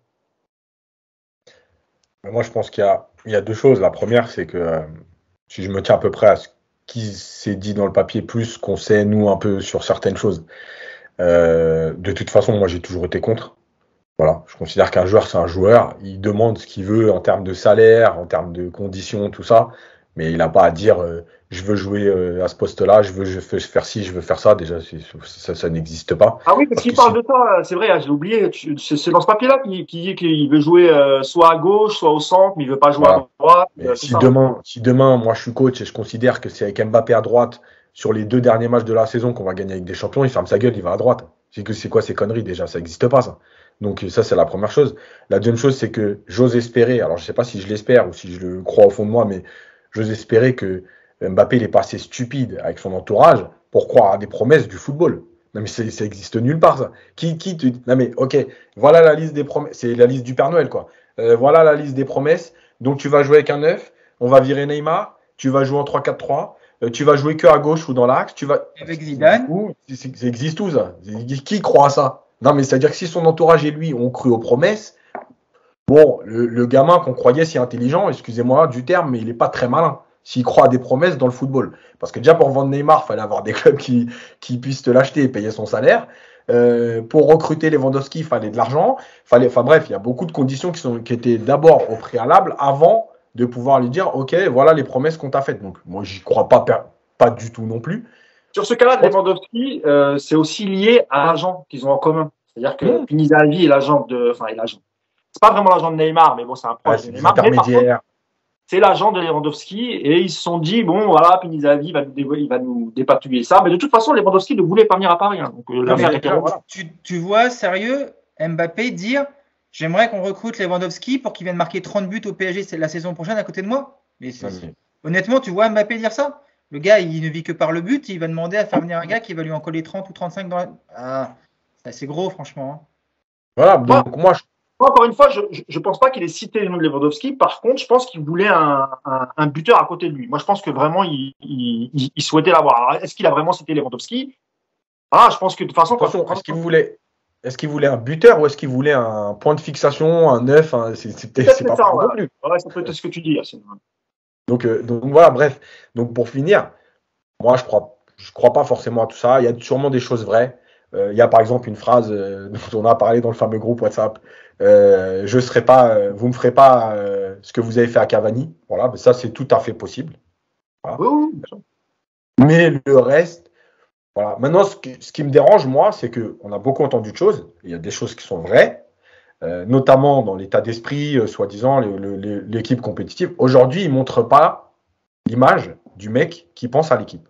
Voilà. Moi, je lis ça comme je veux une équipe qui joue pour moi, mais ce n'est pas forcément une équipe compétitive, etc. Parce qu'aujourd'hui, l'équipe, il y a quand même beaucoup de choses qui l'amènent à être, en tout cas, meilleure que l'année dernière, déjà, ça c'est sûr. Et son comportement n'est pas irréprochable dans ses choix de jeu, dans son attitude globale, etc. Donc, écoute, si tu as envie d'une équipe compétitive et tu as envie d'une équipe solide et tu as envie enfin d'aller au bout en Ligue des Champions ou le plus loin possible, bah déjà change de comportement et montre l'exemple. Parce que c'est aussi ça. Donc voilà, après le reste, honnêtement, les promesses, moi, je crois pas trop. En tout cas, pas aussi nombreuses qu'on veut nous le faire croire, quoi. Allez, encore 5 petites minutes et on va clôturer ce podcast parce que je sais que Nico n'en peut plus et qu'il est dégoûté parce qu'il ne peut pas suivre les obsèques de Sa Majesté la reine Elisabeth II. Donc, je te rassure, un dernier mot sur l'interview de Campos chez RMC. Et on va pas tout débriefer parce qu'encore une fois, on n'a pas beaucoup de temps. Mais ne serait-ce qu'aller sur le mercato et le fait qu'ils disent que finalement, il n'est pas satisfait du mercato. En gros, il explique que il a été bridé à cause de la partie économique. Donc, entre les lignes, on peut comprendre que c'est la faute d'Antero Henrique parce qu'Antero Henrique voulait d'abord se débarrasser de certains joueurs avant d'attaquer certains dossiers. D'ailleurs, il explique aussi, c'est ce que je vous avais expliqué. Tout le monde m'a dit, oh non, c'est pas comme ça, mais si, c'est comme ça. C'est-à-dire que il dit, il y a beaucoup de prêts, il avoue qu'il y a beaucoup de prêts et que les salaires, de toute façon, ils sont aussi pris en charge une partie par le PSG. Il explique que beaucoup vont revenir l'année prochaine. Donc, en gros, il reproche à Antero Henrique d'avoir peut-être pris des options de facilité en faisant que des prêts, etc. Et donc, il y a cette partie-là où il charge clairement Antero Henrique. Il y a une partie où on n'a pas très bien compris ce qu'il a voulu dire sur Neymar. Quand on lui demande pourquoi il n'est pas content sur le mercato, il dit oui, par exemple, il y a deux joueurs qui se superposent. Il parle de Neymar et de Mbappé qui joueraient dans le même coin du terrain, donc ils peuvent se gêner mutuellement, etc. Et donc, tu as l'impression qu'en fait, il t'explique qu'il aurait peut-être fallu faire partir Neymar pour que Mbappé soit peut-être mieux et pour que l'équilibre de l'équipe soit mieux. Et puis, peu de temps après, quand on lui demande est-ce qu'il a voulu vraiment faire partie de Neymar, il dit ah bah non, moi j'ai jamais voulu faire partie de Neymar. Neymar c'est un grand joueur, on est très satisfait de Neymar. Voilà, sur ces deux aspects, Nico, tu répondras et on finira par Yacine et ensuite Nico, tu seras libre. Sympa. Sympa pour la patate chaude. Non, écoute, le mercato surtout, je pense que le sujet de crispation, c'est l'absence d'un défenseur central supplémentaire. Ils l'ont dit, lui et Galtier. Tout le monde le voit aujourd'hui qu'effectivement dans l'effectif il manque un défenseur. Ce dossier a été mal géré. Peut-être que Henrique effectivement a des responsabilités parce que c'était aussi conditionné par des ventes. Mais je pense que Campos sur ce dossier a aussi été confronté à. Enfin, je pense pas que Campos il soit arrivé au PSG en se disant c'est super, il y a le Qatar derrière moi, je vais avoir un chèque en blanc comme Leonardo en 2012-2013 et puis je vais pouvoir recruter autant que je veux. Il y a quand même des réalités économiques auquel le PSG également ne peut pas échapper. Donc Campos savait tout ça. Moi, je trouve que le mercato, il a été, honnêtement, je trouve que ça a été un mercato plutôt réussi. Alors, si on met de côté effectivement l'absence de ce défenseur central qui manque aujourd'hui, mais tu vois que malgré tout, jusqu'en janvier, tu peux largement faire avec cet effectif-là. Les départs, oui, on aurait tous voulu vendre Kurzawa 35 millions, Draxler 50 et Icardi 90, mais il y a aussi des réalités sportives. Il y a d'autres clubs qui connaissent la situation de ces joueurs, qui connaissent la situation du PSG. Galtier voulait travailler avec un groupe restreint parce qu'il ne concevait pas travailler avec 30 ou 35 pros. Le groupe restreint, bah, à l'arrivée, il l'a. Donc pour moi, c'est réussi par rapport à ça.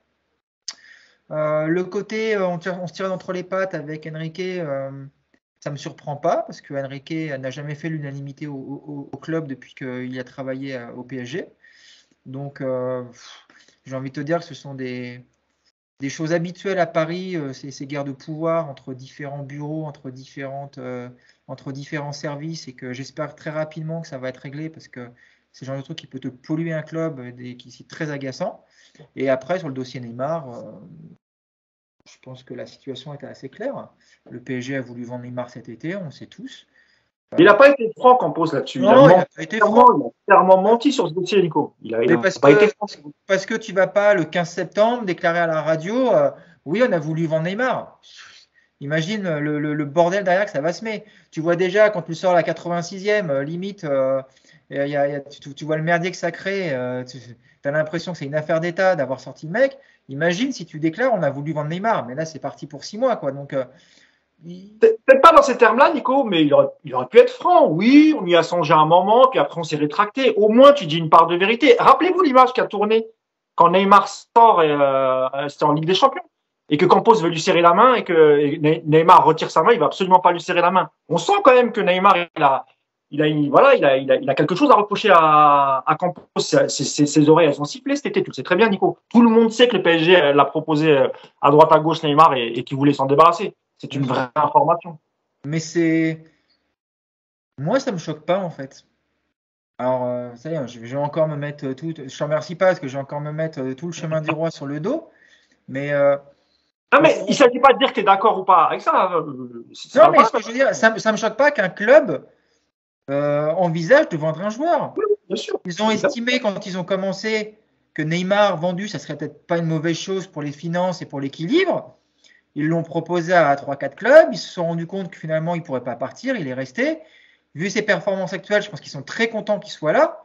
Oui. Mais qu'ils aient voulu le vendre, c'est pas non plus quelque chose. C'est pas interdit de vouloir vendre des joueurs. Ça fait partie de la vie d'un club. Après, effectivement, je comprends ce que tu me dis.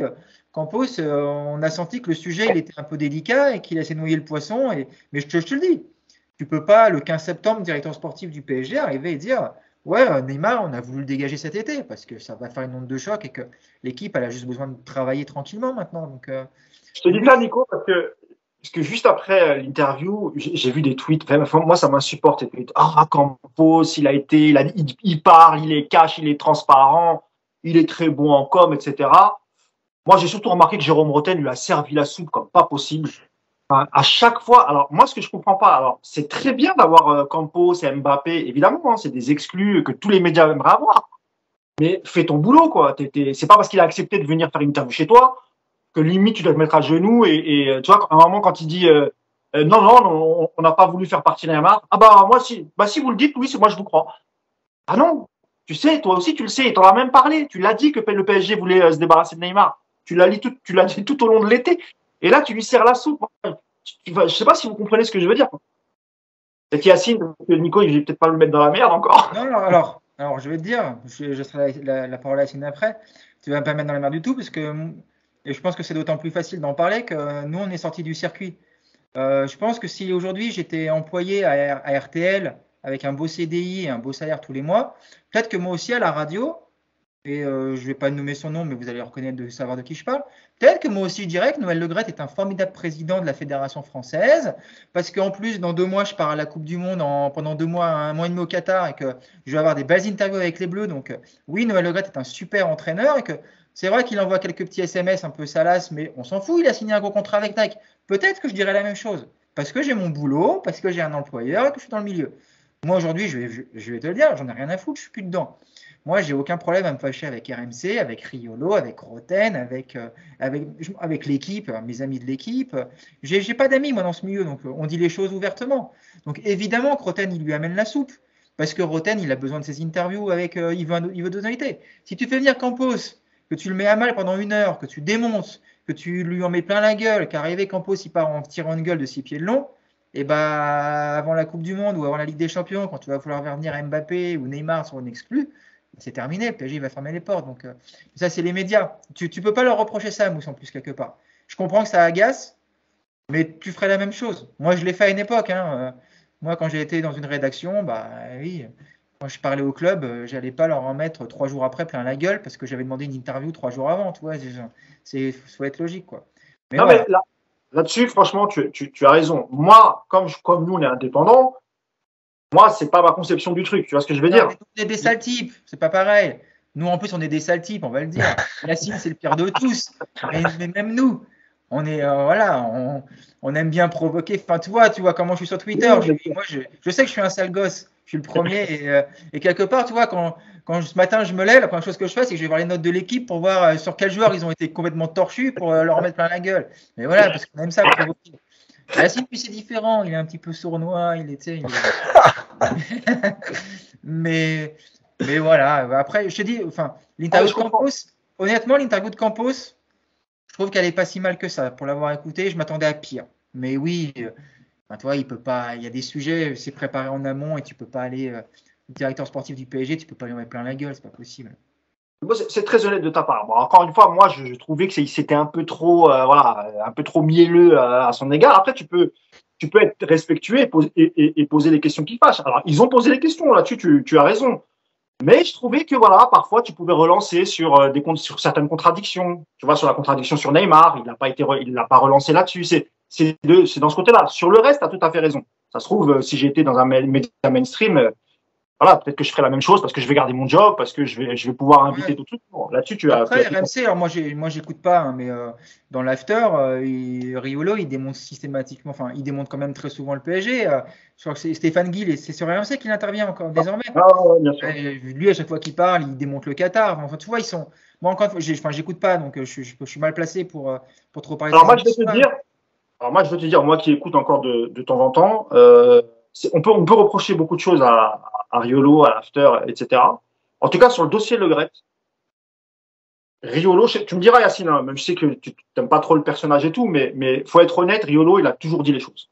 Et il a jamais eu peur de mettre les mains dans le cambouis sur le cas Le Gret, sur la FFF, sur le cas de Bachir Derar. C'est vrai Yacine, hein, tu connais ce cas-là où il y a, je sais plus comment, j'ai oublié le terme.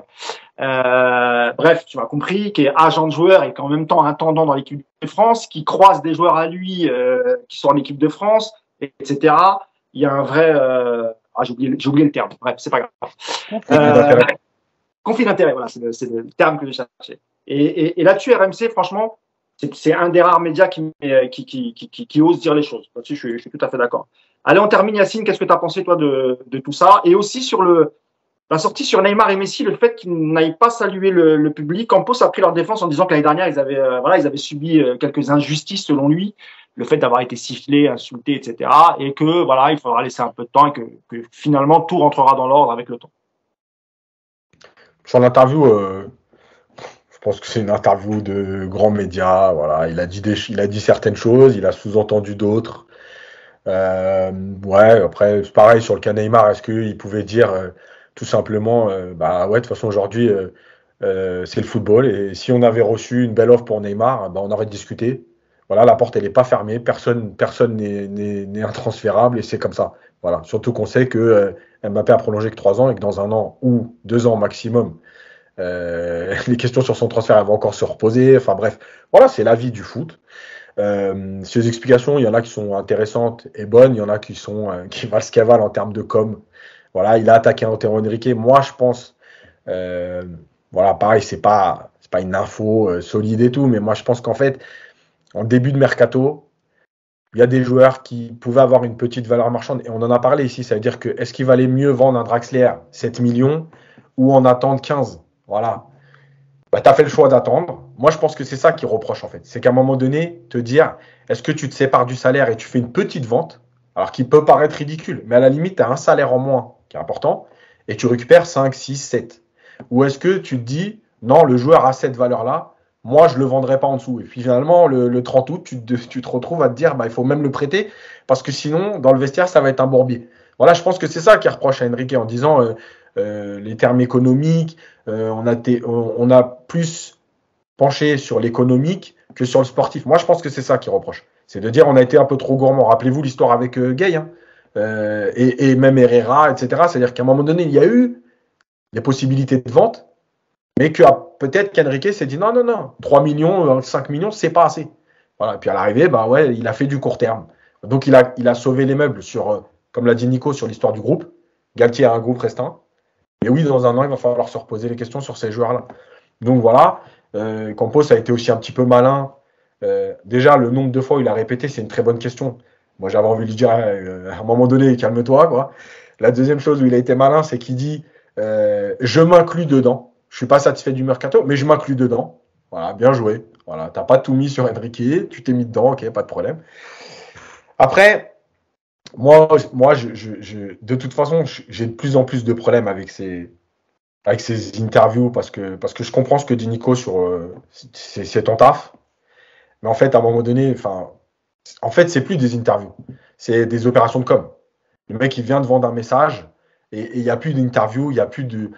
Voilà, on te titille pas, on te repousse pas un peu dans tes retranchements. Oui, si tu le fais, peut-être que le mec revient pas, mais à la limite, tu l'as une fois, mets le paquet, quoi. Parce que si c'est ça qu'on veut savoir, tu vois, comme tu dis l'histoire de Neymar, il t'explique bien le puzzle et personne rebondit dessus. Ouais, c'est ça. Et moi, mais je crois que j'aurais passé 20 minutes dessus. Parce que le truc du puzzle, c'était tellement bien imagé pour rebondir dessus. Ok, alors qu'est-ce qu'on fait? Vous nous dites qu'ils jouent dans la même zone, que finalement, à un moment donné, ils vont se marcher dessus. Donc, comment ça se passe? Est-ce qu'on trouve une autre alternative à leur rôle? Ou est-ce que vous vouliez vraiment le vendre et qu'il fallait se séparer d'un des joueurs? Voilà, c'était ça la vraie question. Bref. Voilà, après, de toute façon, voilà, il sait pourquoi il est venu là. Et Jérôme, il a pareil. Voilà, il a eu Mbappé, il a eu. Non, mais je veux dire, ça fait partie du truc. Ça va être. Je pense que si tu as les chiffres du podcast, enfin des chiffres en direct et du podcast, de l'interview, moi, par exemple, j'écoute plus RMC. Mais l'interview, je suis allé la podcaster. Et je pense qu'en termes de chiffres, ça va être une des interviews qui va le plus marcher sur la saison. Vraiment, ouais, t'as raison. Eh ben, je crois qu'on a été complet, vraiment, parce qu'on a été long, mais en même temps, comme c'est la trêve, il y aura peut-être pas forcément de podcast pendant la trêve, on va peut-être en faire un, histoire de peut-être faire un petit bilan de ce début de saison. Donc, je vais vous laisser, messieurs. Je vous dis à peut-être la semaine prochaine pour un podcast, un mini bilan de ce début de saison. Merci à toi, Nico, d'avoir été avec nous, malgré les obsèques de ton idole, la reine Elisabeth II. Paix à son âme. Merci beaucoup, Yass. Et puis, on se retrouve la semaine prochaine pour un podcast détente, mini bilan de ce début de saison. Merci à tous et à bientôt. Ciao. Ciao.